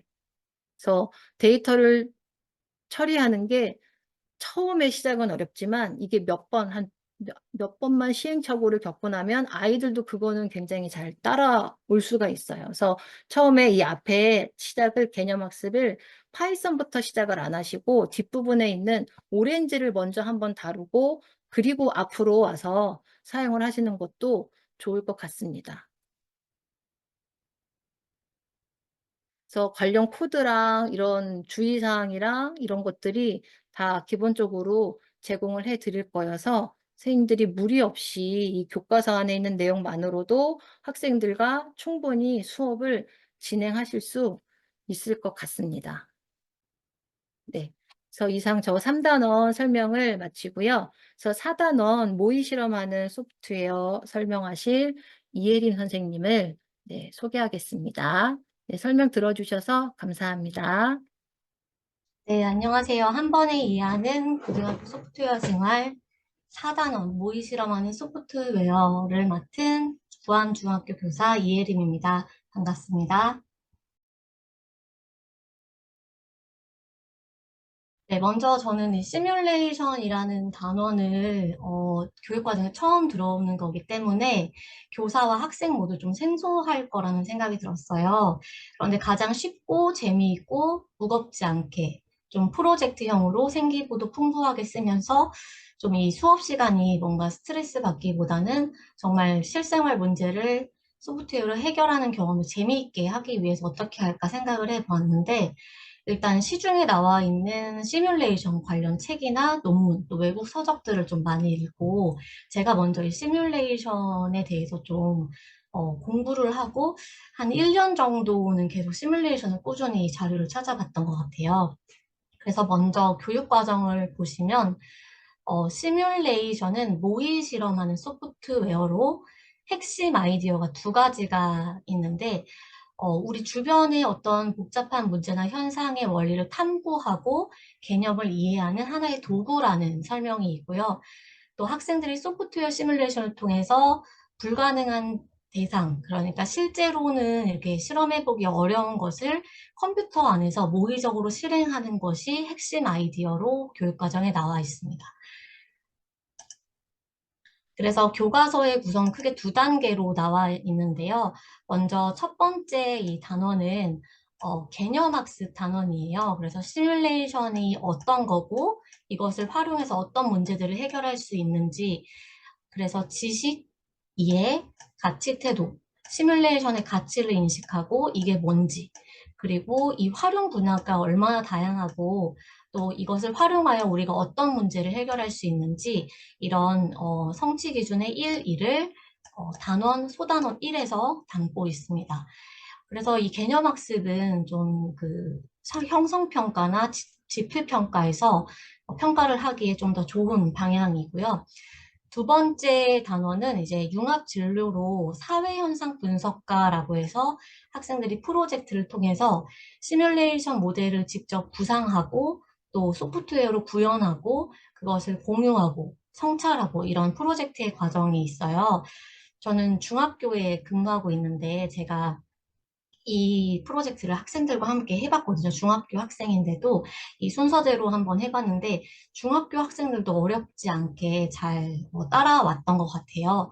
그래서 뒷부분의 단원이 생기부를 좀 고등학교에서 풍부하게 하기에 굉장히 좋다는 생각이 들었고, 또 이 바로 뒤에 나오는 프로젝트 활동도 설명을 드릴 텐데, 그런 것들이 다 생기부를 풍부하게 하기 위한 제가 고등학교 있을 때 제가 고민했던 부분들을 담고자 했습니다. 그래서 교과서의 구성을 다시 한번 좀 살펴보면은 시뮬레이션의 구성과 활용 부분과 사회현상 분석과 이렇게 두 가지 단계로 나눠져 있고요. 저는 저희 교과서의 가장 재미있고 좀 매력적인 부분이 이 부분이라고 생각이 들어요. 모든 단원에 처음에 뉴스 기사를 이제 실었어요. 그래서 이 뉴스 기사를 보면서 학생들이 이 시뮬레이션이 활용되는 뉴스 기사인데 일본이 날씨가 엄청 더운데 선수들이, 육상 선수들이 그 날씨에서 운동을 하면은 좀 건강에 위험이 있을 정도라고 해요. 그래서 그것을 시뮬레이션을 통해서 미리 어느 정도 온도까지는 괜찮은지 이렇게 하는 기사가 있었는데 이걸 보고 학생들이 시뮬레이션에 좀 더 관심을 가지고 가까워질 수 있게 친근해지게 하는 기사들이 있어요. 그리고 감정의 전염이라고 해서 저는 학교에서도 각 반에 어떤 한두 명이 굉장히 반 분위기를 뭔가 이렇게 만드는 그런 경험을 한 적이 있는데 또 그뿐만이 아니라 저희 주변에 있는 사람들이 한두 명만 이제 달라져도 주변의 분위기가 달라지잖아요. 그래서 좀 찾아봤는데 감정 전염 현상이라고 심리학에서 있더라고요. 그래서 이런 것도 시뮬레이션을 통해서 우리가 어떤 다른 조건을 형성해 놓고 그 주변이 어떻게 달라지는지 이런 걸 시뮬레이션을 구현해 볼 수 있다 이런 것들을 기사를 했고요. 또 생물 다양성, 환경 문제가 많이 나오다 보니까 이것도 생물 다양성 감소에 대비해야 되는 이유라는 기사에서 시뮬레이션을 소개하고 있어서 세 가지 기사를 통해서 시뮬레이션에 좀 더 가까워질 수 있게 했습니다. 먼저 교과서 처음으로 들어가 보면은 일단 시뮬레이션이 무엇인지 개념과 활용 단원이에요. 그래서 여기에서 이제 인공지능만 사는 가상 마을에서 얘네들이 이제 AI들이 여기에 이렇게 마을에 살고 있는데 각자 뭐 파티도 열고 밥도 먹고 정말 사람처럼 하는 이런 시뮬레이션이 있어요. 이것을 한번 학생들이 들어가 보고 시뮬레이션이 뭘까? 이런 거에 대해서 한번 동기유발로 생각을 나누고, 그리고 천문학 시뮬레이션, 저희가 우주에 가볼 수가 없죠. 그래서 천문학 시뮬레이션을 통해서 우주의 그 어떤 모습과 그런 천문학에 관해서 태양계를 직접 학생들이 상호작용형으로 시뮬레이션을 조작해 볼 수 있는 이 사이트가 있어요. 여기도 들어가 보고 또 1도가 올라가면 얼마나 생물 다양성이 감소하는지 이런 시뮬레이션을 통해서 일단 다양한 분야에서 쓰이고 있다는 것을 배우고요. 또 이뿐만이 아니라 모의 비행 장치, 가상 게임, 심장질환 의료, 또 운전도 실제로 하면 사고가 나니까 요즘에 운전 시뮬레이션도 고수의 운전 면허 뭐 이런 데도 있죠. 그래서 이런 것도 실생활에서 많이 사용되고 있고 실제로 경기도에서도 재난 대피 훈련을 시뮬레이션을 통해서 교육을 하고 있다. 이런 것들도 이렇게 소개를 하고 있습니다. 그래서 이제 학생들이 이런 걸 통해서 이런 걸 통해서 다양한 분야의 시뮬레이션 중 한 개를 선택하고 이거에 대해 좀 더 알아보는 이렇게 해보기 활동이 있고요. 그래서 이제 저희는 랜 로고라고 간단하게 가장 최대한 프로그래밍에 대한 부담이 없이 간단하게 실습을 해볼 수 있는 랜 로고라는 프로그래밍 언어를 썼는데 파이썬과 관련한 시뮬레이션은 지도서 혹은 도움자료, 부록을 통해서 제공할 예정이에요.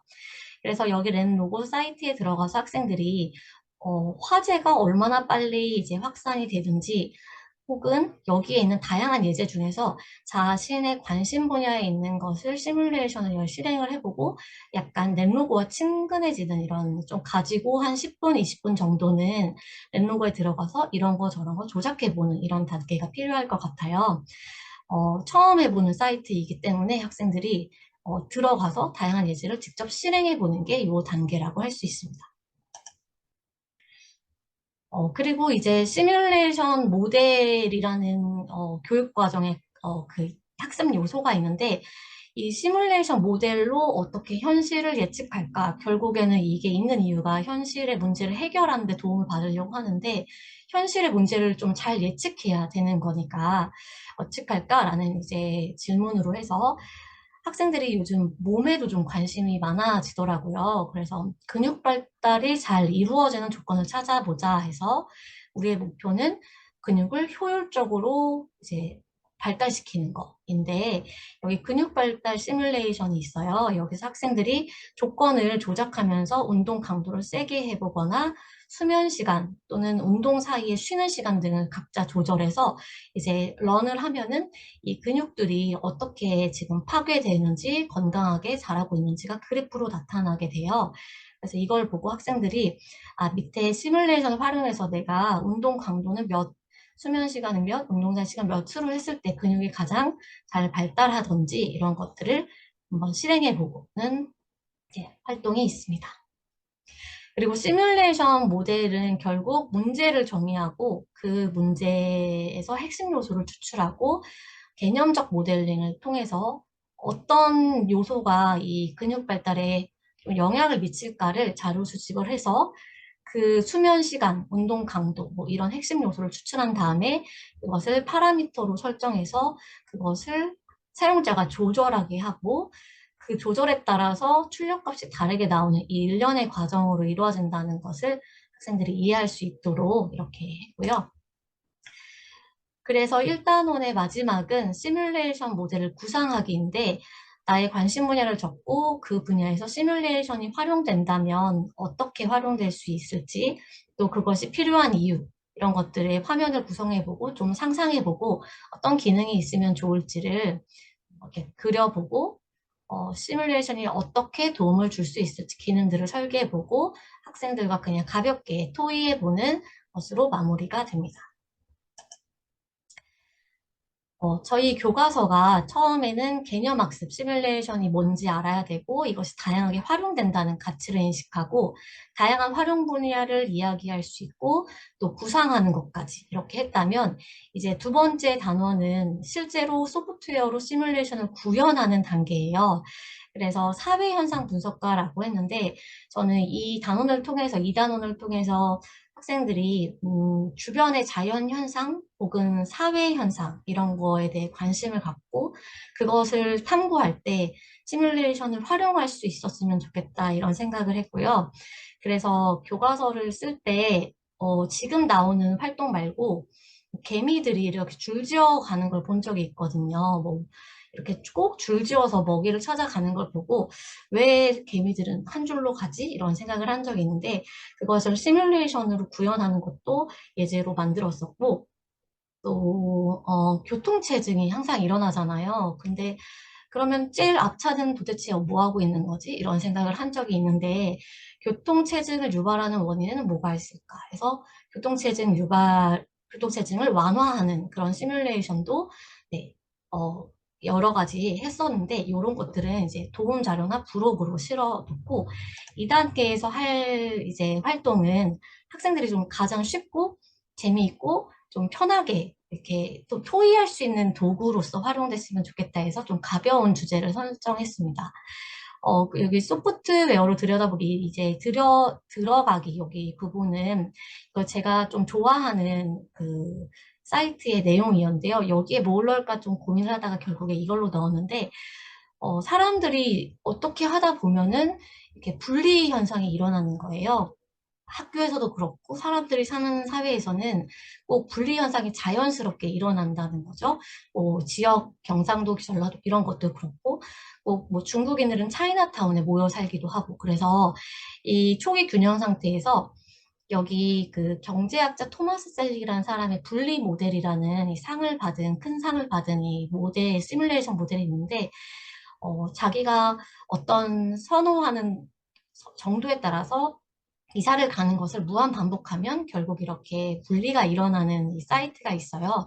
그래서 이렇게 학생들이 이 사이트에 들어가가지고 여러 가지 조건을 바꿔보면서 이 분리 현상에 대해서 이제 이렇게 시뮬레이션이 우리 사회의 모습을, 인간의 모습을 이렇게 반영할 수 있구나 이거를 느끼고 이제 두 번째 활동은 시뮬레이션 모델을 활용해서 사회현상, 자연현상을 탐구하는 것인데, 저는 이 키워드를 상호작용이라고 했어요. 그래서 사람들 사이에 뭔가를 주고받고 영향을 주고받으면서 달라지는 우리 사람들의 모습은 어떻게 변할까? 이런 거에 대한 거를 키워드로 잡았고, 여기 현실 세계 관찰하기 해보기를 보시면 다른 사람과 무엇을 주고받으며 갔던 경험, 뭐 정보를 주고받기도 하고 바이러스도 주고받고 감정도 주고받고 생각, 소문 이런 것들을 이야기를 나누면서 뭐 내가 다른 사람이랑 뭐를 주고받지? 이런 거를 한번 열기로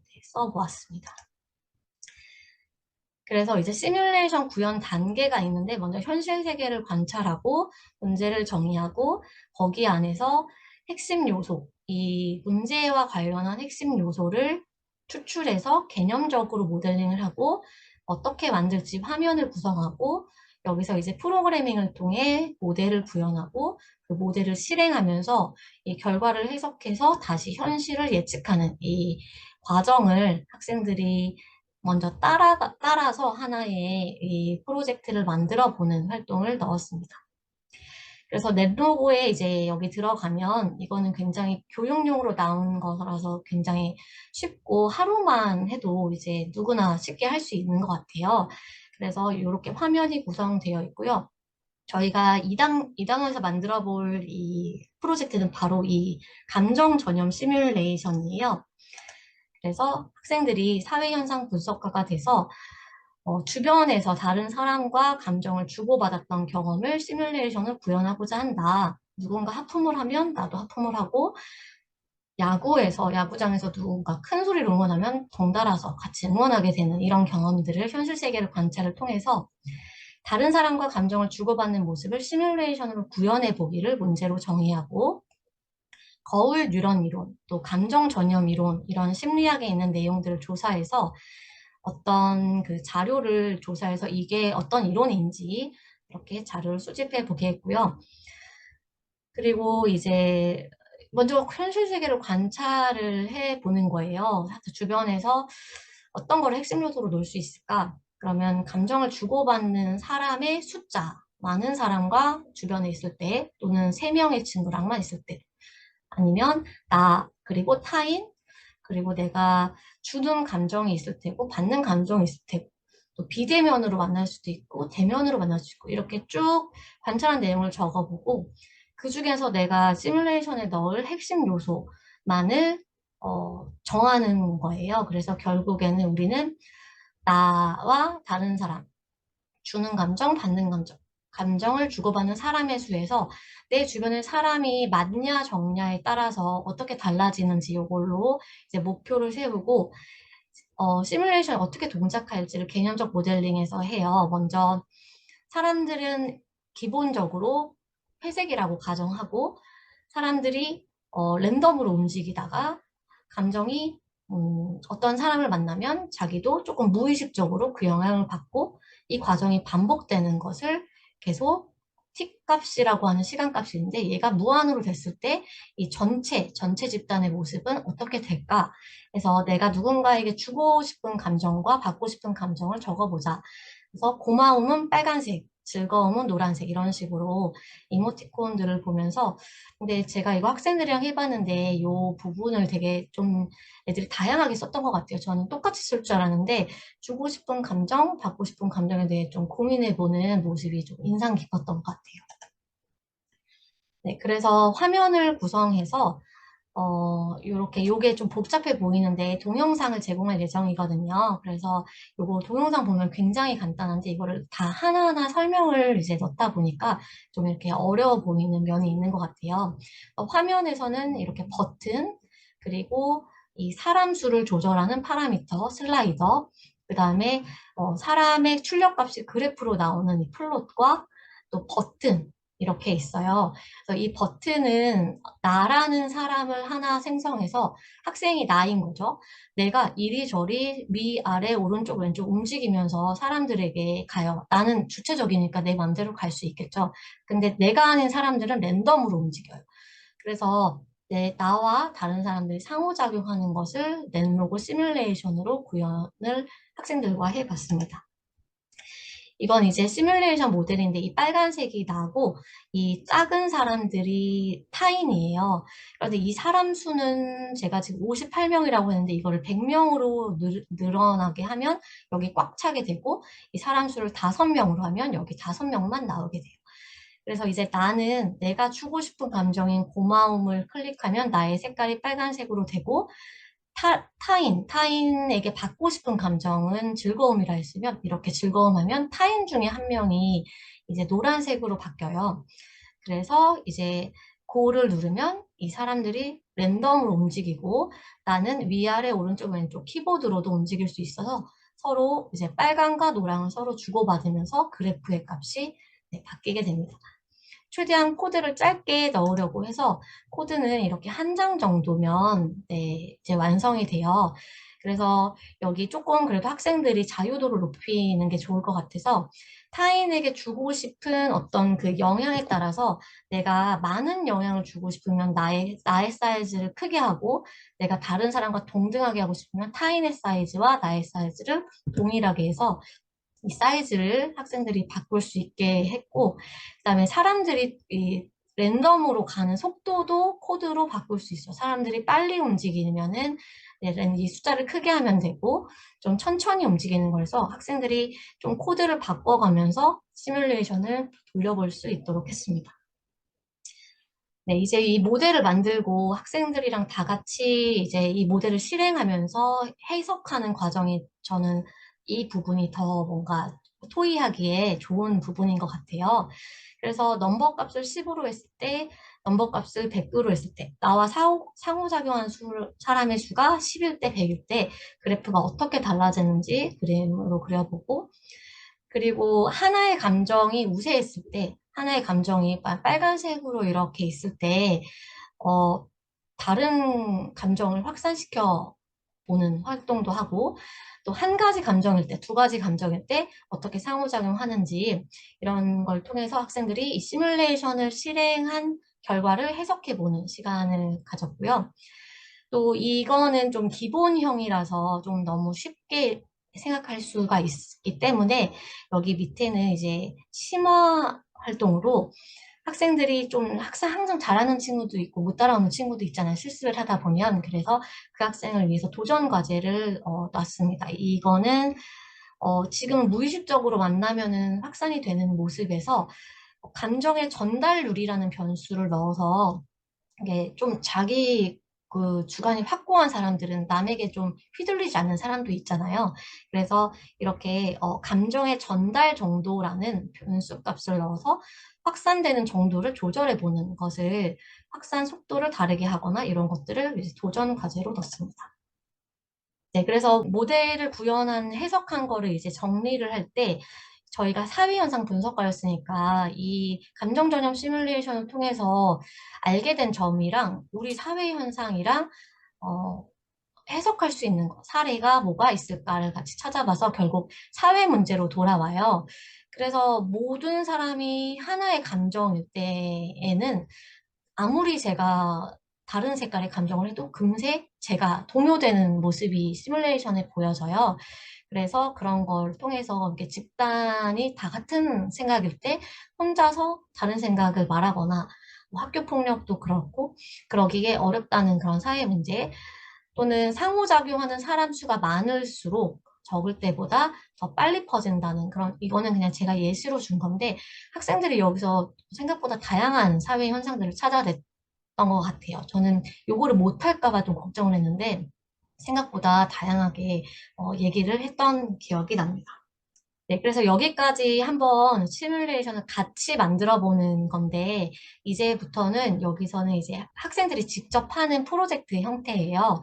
그래서 저희 지속 가능 거기 번호로 보면 15번, 13번, 12번에 먹이사슬과 생물 다양성, 그다음에 온도가 기후변화, 그리고 지속 가능한 생산과 소비, 요게 있는데, 요 각각 시뮬레이션을 한번 어, 학생들이 실행해보고 이것을 해결하기 위해서 어떤 정책이 나오면 좋을지를 같이 만들어보는 생물 다양성 보전을 위한 정책 세우기 활동이 있습니다. 여기서는 모델을 구현하는 게 아니라 있는 모델을 활용해서 그 환경 문제를 해결하기 위한 정책을 학생들이 만드는 활동이에요. 그래서 저는 사회 혹은 과학 과목과 이 소프트웨어 생활이 굉장히 잘 어우러져서 좀 활동들을 연계 있게 또 할 수 있을 것 같다는 생각이 들었어요. 네, 그래서 이 기사를 읽고 학생들이 앞전에서 기사를 읽고 기사를 요약해보고 이제 두 번째에서는 시뮬레이션을 실행해보고 내가 어떤 조건을 다르게 했는지 네, 변수를 어떻게 했는지 이런 것들을 네, 해서 알게 된 점, 시뮬레이션 결과 이런 것들을 해보고 실제 사례를 분석해 보는 거예요. 먹이사슬에서 어떤 한 명이 죽으면은 다른 사람도 연달아 죽었던 이런 시뮬레이션들이 있는데 그걸 통해서 실제로 있었던 참새를 농부가 죽였더니 해충이 증가하고 곡식이 피해하고 수확량이 감소하고 뭐 이런 것들 실제 사례들을 조사해보고 이거를 생물 다양성과 관련해서 토의를 하고 네, 국내외 정책을 살펴보고 우리 모둠의 정책을 만들고 그래서 결국 시뮬레이션을 활용해서 이 생물 다양성 문제를 해결하기 위한 정책을 세워서 이제 발표하는 활동을 네, 넣었습니다. 네, 제가 지금 35분이 다 돼서 네, 여기까지 마무리하도록 하겠습니다. 네, 감사합니다. 네, 다음은 선우원 선생님께서 이어서 네, 연수해 주시겠습니다. 네, 안녕하세요, 선생님. 자, 이게 5단원이고요. 5단원에는 이제 가치를 창출하는 소프트웨어라는 네, 단원입니다. 이 단원에서는 아마도 선생님께서도 처음으로 들어보시는 교육적으로 처음 생각해 보시는 것들을 이제 가르치셔야 될 텐데요. 네, 이게 이 단원에서는 스타트업이라는 거를 아이들한테 전해야 됩니다. 스타트업. 교육적으로 저희도 한 번도 생각해 보지 못했던 것 같은데, 저는. 네. 제가 이 단원을 집필하면서 조금 처음에 이 단원을 맡게 되었을 때 생각했던 게 그거였거든요. 아이들이 선생님 코딩 배워서 뭐 해요? 이러니까 늘 if문, printf, hello world, for문, 뭐 while문 이런 걸 통해서 PS죠. 문제 해결만 좀 많이 했던 것 같고 결국 그 코딩을 함으로 인해서 본인들한테 뭐가 좋아지는 걸까라는 질문에 대해서 늘 답을 저는 그렇게 이야기를 했어요. 사실 저는 좀 직설적이기도 하고 아직은 아이들한테 그냥 대놓고 이야기하는 편인 것 같아서 야, 코딩 할 줄 알면 돈 벌어야지 라고 이야기를 하면서 제가 뭐 대학생 때 했던 공모전이나 이런 걸 이야기하면서 상금 받았던 이야기들도 하고 코딩하면 돈 많이 벌 수 있어 라고 이야기를 했었거든요. 그렇게 수업을 오다가 이 스타트업이라는 거를 맡게 되면서 아이들한테 되게 좀 현실적으로 수업을 해줄 수 있겠구나라는 생각을 좀 했었습니다. 네, 이 스타트업에 관련된 단원을 간략히 한번 같이 보도록 하겠습니다. 네, 가치를 창출한 소프트웨어 목표는 소프트웨어 생활에서 목표 이거 5단원 것만 빼온 건데요. 결국 스타트업 사례를 탐색을 하는 거고요. 이런 게 스타트업이구나라는 걸 탐색을 하고 창의적인 아이디어를 바탕으로 사회에 기여할 수 있는입니다. 그러니까 가치를 창출하는 것이죠. 가치를 창출할 수 있는 소프트웨어를 개발하는 프로젝트를 수행하는 단원이 5단원입니다. 네. 내용 체계는 이렇게 이루어져 있고요. 핵심 아이디어는 두 가지입니다. 결국 아이들이 생각하는 이 아이디어를 첫 번째 핵심 아이디어에서 보시면 아이들 생각하는 아이디어를 실제로 구현하는 게 저는 가장 좋은 것 같고요. 핵심이라고 생각을 하고요. 구현함에 있어서 사회적, 경제적 가치를 창출할 수 있어야 된다고 핵심 아이디어에서 이야기하고 있습니다. 또한 이런 아이디어를 실제로 구현하는 과정에서 윤리적이고 협력적인 문제 해결 과정이 필요합니다. 그리고 이제 지식 이해가 있고요. 과정 기능, 가치 태도 이건 전부 다 2022 개정 교육 과정의 공통적인 부분인 것 같습니다. 이 단원은 지식적인 부분, 그러니까 전달성에 대한 것보다는 아이들이 실습해보고 시행착오를 겪어보고 재미를 느껴보는 단원인 것 같습니다. 네, 성취 기준 4가지로 나뉘는데요. 그 소단원 하나에 하나씩인 것 같습니다. 처음에는 스타트업의 개념, 그러니까 스타트업이 무엇이냐라는 거에 대한 개념을 이해하고요. 두 번째는 이 스타트업을 어떻게 할 것인지 수행 과정을 이해합니다. 그 다음에 어떻게 수행하는지 이해를 하게 되면 그러면 사용자 요구를 분석해서 주제를 선정을 하고요. 그러면 최종 아이디어를 구현하는 것까지가 5-2입니다. 이렇게 아이디어를 구현을 하고 난 뒤에는 이제 소프트웨어를 협력적으로 설계부터를 하고요. 실제로 구현까지 한 뒤에 소프트웨어의 가치를 사회적, 재능적, 윤리적 관점에서 평가하는 활동까지 진행되게 됩니다. 이거는 성취 기준 해설인데요. 05-01과 05-02만 해설이 있습니다. 05-01에서 스타트업의 개념을 이해할 때 스타트업은 이런 거야 라는 거를 개념을 이해할 때 어떻게 이해를 할 수 있냐면 창업과 스타트업의 차이를 파악합니다. 창업은 무엇이고 스타트업은 무엇이고 그래서 그 둘의 차이가 무엇인지를 이해하고 스타트업의 성공 사례와 실패 사례를 바탕으로 프로젝트를 기획할 수 있는 방법을 이해할 겁니다. 학생들이. 그 다음에 각 단계에서 이것을 스타트업을 잘 운영하려면 각 단계에서 고려해야 될 상황들이 무엇인지 분석할 수 있어야 한다가 05-01의 해설입니다. 05-02의 해설은 사용자 요구 분석을 통해서 스타트업 아이디어를 구현한다는데요. 사용자 요구 분석을 통해서 주제 선정, 해결 아이디어 구현, 소프트웨어 설계 및 제작, 소프트웨어 평가까지가 소프트웨어 스타트업의 프로젝트 수행 과정입니다. 중요한 거는 선생님 저 이거 만들래요. 이게 아니라 사용자 요구 분석을 통한 시작이라는 겁니다. 어떠한 애견이라는 카테고리에 내가 관심이 있더라도 이게 결국 가치를 가져야 하는 소프트웨어를 만들어야 하는 입장이라서요.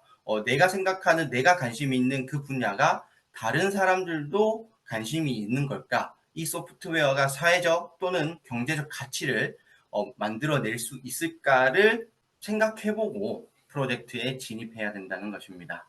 네, 다음으로 넘어가겠습니다. 이게 스타트업의 사례를 분석하는 건데요. 아까 성취 기준 해설에서 보셨다시피 성공한 스타트업과 실패한 스타트업의 차이를 분석하는 겁니다. 그래서 사실 이거는 우측 페이지에 보시면 위에 웹사이트로 개발하는 경우가 있고 모바일 앱으로 개발하는 경우가 있는데요. 사실 이거는 스타트업의 성공과 실패의 기준은 학생마다 다를 수 있을 것 같습니다. 그래서 어떤 게 성공이다, 어떤 게 실패다라고 적어 놓진 않았고요. 학생들한테 성공과 실패의 기준을 세워놓고 너희들이 세운 기준대로 한번 분석을 해봐라 라고 활동 안내를 해주시면 될 것 같습니다. 네, 이게 성공과 실패의 분석을 하는 거고요. 그러면 소프트웨어 스타트업은 어떻게 실행되는 그 단계도 같이 봐야 되겠죠. 그 단계가 이렇게 5가지의 단계로 이루어져 있습니다. 주제 탐색과 사용자 요구 분석을 통해서 주제 선정을 하고요. 주제 선정이 이루어지면 그러면 어떤 부분을 해결해야 될지 해결 아이디어를 구안합니다.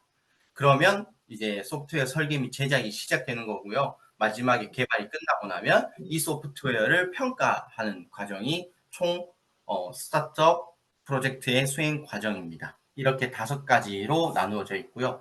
이 각 단계에서 교과서에서 제시한 이 각 5가지의 단계에 맞게 학생들도 스스로 아이디어를 표현해 볼 수 있는 이런 해보기 활동란이 있고요. 이 해보기를 통해서 뒤편에서 융합 진로 그 프로젝트 활동에서 투자자를 모집을 하거나 그런 활동을 이어갈 수 있습니다. 네, 그러면 아이들한테 이제 어떤 프로젝트를 시작을 해야 될 텐데요. 어떤 프로젝트를 해야 될지, 어떤 주제를 선정해야 될지 그게 가장 어려운 것 같습니다. 여기도 보시면 성취 기준 적용 시 고려 사항인데요. 소프트웨어 스타트업 프로젝트의 주제 선정 시 사회적 필요성과 가치를 고려하는 겁니다. 사회적 필요성과 가치를 고려해서 융합할 수 있는 주제를 선정하도록 하는 건데요. 어떤 주제를 선정할 수 있도록 피드백해야 될까? 이게 가장 프로젝트 활동에서 고민이 많았던 부분인 것 같습니다. 저는 항상 이 프로젝트를 안내할 때 이 사이트를 먼저 제시를 합니다. 학생들한테. 국가지속가능 발전 목표인데요. 이게 뭐 UN도 있고 한데 저는 항상 학생들한테 우리나라 목표를 기반으로 너희들이 주제를 선정해 봐라 라고 합니다. 그러면 학생들이 일단 이 17가지의 카테고리를 보고 뭐 관심이 있는 부분에 있어서는 잘 주제를 선정하는 것 같고요. 그럼에도 불구하고 주제를 선정하지 못하는 모둠들도 있을 겁니다. 그런 모둠들은 주변에 어떤 가치나 소프트웨어의 가치보다는 주변의 실생활 문제를 해결할 수 있는 주제를 선정할 수 있도록 피드백을 해주시면 좋을 것 같습니다. 네, 이렇게 해서 이제 프로젝트가 시작이 될 텐데요. 프로젝트는 주제 탐색부터 시작해서 소프트웨어 평가까지 끝나는데 모든 프로젝트는 동일할 것 같습니다. 각 단계에서 넘어갈 때마다 이전 단계를 끝내고 가는 것이 아닌 것 같고요. 이렇게 넘어감에도 불구하고 소프트웨어 제작이 가장 중요할 텐데 평가에서 분석으로 다시 넘어갈 수도 있을 것 같고요. 평가를 했는데 너무 가치가 없는 가치가 없는 소프트웨어다. 그래서 시작부터 다시 갈 수도 있을 것 같고, 아니면 중간에 각 단계로 다시 돌아갈 수 있는 이런 프로젝트의 단계 속에서 선생님들의 지속적인 피드백이 필요하지 않을까 싶습니다. 네, 그러면 선생님 이게 가장 좀 헷갈릴 수 있을 것 같아서 제가 이걸 빼왔거든요. 어떤 부분이냐면요. 주제 탐색은 뭐고, 주제 선정은 뭐고, 해결 아이디어는 무엇이냐. 저도 사실 집필 하면서 이 부분이 가장 헷갈렸던 것 같아요. 소프트웨어 설계 및 제작은 그래 소프트웨어를 어떻게 만들 것인지 설계를 하고 프로그래밍 언어로 제작을 하면 될 것 같다. 그리고 소프트웨어 평가는 말 그대로 평가를 하면 되는데 이 주제 탐색과 주제 선정 이게 정말 헷갈렸던 것 같습니다. 아마 선생님들도 헷갈리실 것 같아서 제가 조금 간단하게 정리를 해보았는데요. 예시를 들면 주제 탐색은 고객들이 원하는 건 무엇인가? 즉 틀의 관점입니다. 틀의 관점. 가장 큰 틀의 관점이고요. 그 고객들이 원하는 건 무엇인가? 어떤 예시가 있다면 학교 숙제가 너무 많아서 친구들이 힘들어한다. 이거를 좀 해결하고 싶다라는 겁니다. 그러면 아까도 이야기했듯이 사용자 요구 분석이 있어야 되겠죠. 여기는 사실 사용자 요구 분석이 포함된 내용이라고 저는 생각을 하거든요. 왜냐하면 학교 숙제가 너무 많아서 친구들이 힘들어한다. 그러면 이 힘들어하는 부분을 내가 해결해주면 내 친구들은 사용자가 되는 거니까요. 저는 이게 사용자 요구 분석이 반영되었다고 보고 있습니다. 그 다음 주제 선정은 그럼 학교 숙제가 너무 많아서 친구들이 힘들어 하는데 그러면 어떤 소프트웨어를 내가 만들어 줄 것인가를 정하는 기능적 관점인 주제 선정이라고 저는 생각을 하거든요. 기능적 관점. 즉 다시 말해서 축제의 내용, 기한 등을 모아서 볼 수 있으면 좋겠다. 요즘 사실 이런 프로그램들이 너무 많이 나온 것 같습니다. 뭐 리로스쿨 사용하시는 학교도 있는 것 같고요. 아니면 구글 클래스룸 같은 데서 모아서 보여주는 곳도 있는 것 같고요. 이런 기능적 관점, 이걸 어떻게 해결해 주실 것인가에 대한 기능적 관점이 주제 선정 단계인 것 같습니다. 자, 그러면 해결 아이디어 구안, 어떻게 문제를 해결할 것인가, 이 부분은 방법의 관점인 것 같습니다. 방법의 관점. 자, 그럼 저렇게 숙제의 내용, 기한들 모아서 볼 수 있으면 좋겠어. 이거 어떻게 해결해 줄 거야? 어떤 도구를 활용해서, 아니면 어떤 디바이스를 활용해서, 이런 식으로 방법의 관점에서 보는 게 해결 아이디어 구안의 단계인 것 같습니다. 뭐 반대 게시판 형태의 소프트웨어를 제작하여 과목 부장이 게시글을 업로드한다. 그러니까 예를 들면 고색고등학교라는 하나의 페이지를 만들고 거기에 1학년 1반, 1학년 2반부터 뭐 3학년 10반까지 게시판을 만들고 그 각 게시판에 관리자 한 명을 둔다. 뭐 반장이 될 수 있든 아니면 과목 부장이 될 수 있든 그런 사람들한테 권한을 주면 그 사람들이 모아서 올리면 모두가 편리하게 볼 수 있겠다. 이렇게 어떻게 해결할 것인가에 대한 방법의 관점인 것 같습니다. 제가 이 부분이 가장 헷갈렸던 이유는 이렇게 밑에 제가 그림으로도 표시해놨지만 주제 탐색과 요구 분석이 가장 큰 틀이고요. 주제 선정이 그 안에 틀, 해결 아이디어 구안이 가장 디테일한 틀이 되는 것 같습니다. 이렇게 경계선이 모호하다 보니까 저도 집필을 하면서 많이 헷갈렸던 부분인 것 같습니다. 제가 이런 부분은 지도서에도 자세히 담아 놓고 있으니까요. 혹시 교과서를 선정하셔서 수업하실 때 필요한 부분이 있으면 지도서를 참고해 주시면 좋을 것 같습니다. 그 다음에 이제 소프트웨어 설계 및 제작, 이게 가장 힘들 것 같습니다. 어떤 선생님들께서는 나도 앱 개발은 처음인데 나도 코딩 잘 못하는데 앱 개발을 하는데 시간 너무 많이 걸리지 않을까? 이런 생각을 많이 하실 것 같습니다. 물론 선생님 저도 앱 개발은 처음 해봤습니다. PS도 좋아하고 웹페이지 개발하는 거 좋아하고 GUI 개발하는 것도 좋아하고 이런 걸 다 좋아하는데요. 앱 개발은 저도 처음이어서 이 교과서를 집필함에 있어서 많이 힘들기도 했었고요. 고민도 많이 했었는데 이거를 아이들도 할 수 있게 저희 교과서 목표가 문이과 학생의 구분 없이 모든 아이들이 쉽게 할 수 있도록 교과서를 만들어 보자라는 공동의 목표를 가지고 있었기 때문에 그 누구도 쉽게 할 수 있도록 교과서를 만들어 놓았습니다. 그래서 이 부분에 대해서는 걱정은 조금 덜어 두셔도 좋을 것 같고요. 다음으로 이제 협력 도구, 어떻게 아이들한테 팀 프로젝트를 진행할 수 있도록 도와줄 수 있을까? 뭐 노션, 클래스룸, 패들렛 등 다양한 플랫폼이 있을 겁니다. 협업 도구, 물론 유료인 부분도 있고 무료인 부분도 있는데요. 저는 프로젝트를 할 때 클래스룸으로만 해도 아이들이 충분히 의사소통을 하면서 자료 아카이빙도 잘 했던 것 같거든요. 그래서 이거는 협력 도구는 선생님들이 원하시는 아니면 주로 사용하시는 부분을 아이들한테 제공해 주시면 아이들이 프로젝트를 함에 있어서 재미있게 또는 잘 할 수 있을 것 같습니다. 다음으로 앱 개발 도구인데요. 뭐 앱 인벤터도 있을 거고요. 스마트 메이커도 있을 거고요. 앱 랩이라는 것도 있습니다. 코드.org에서 쓸 수 있는 거 있습니다.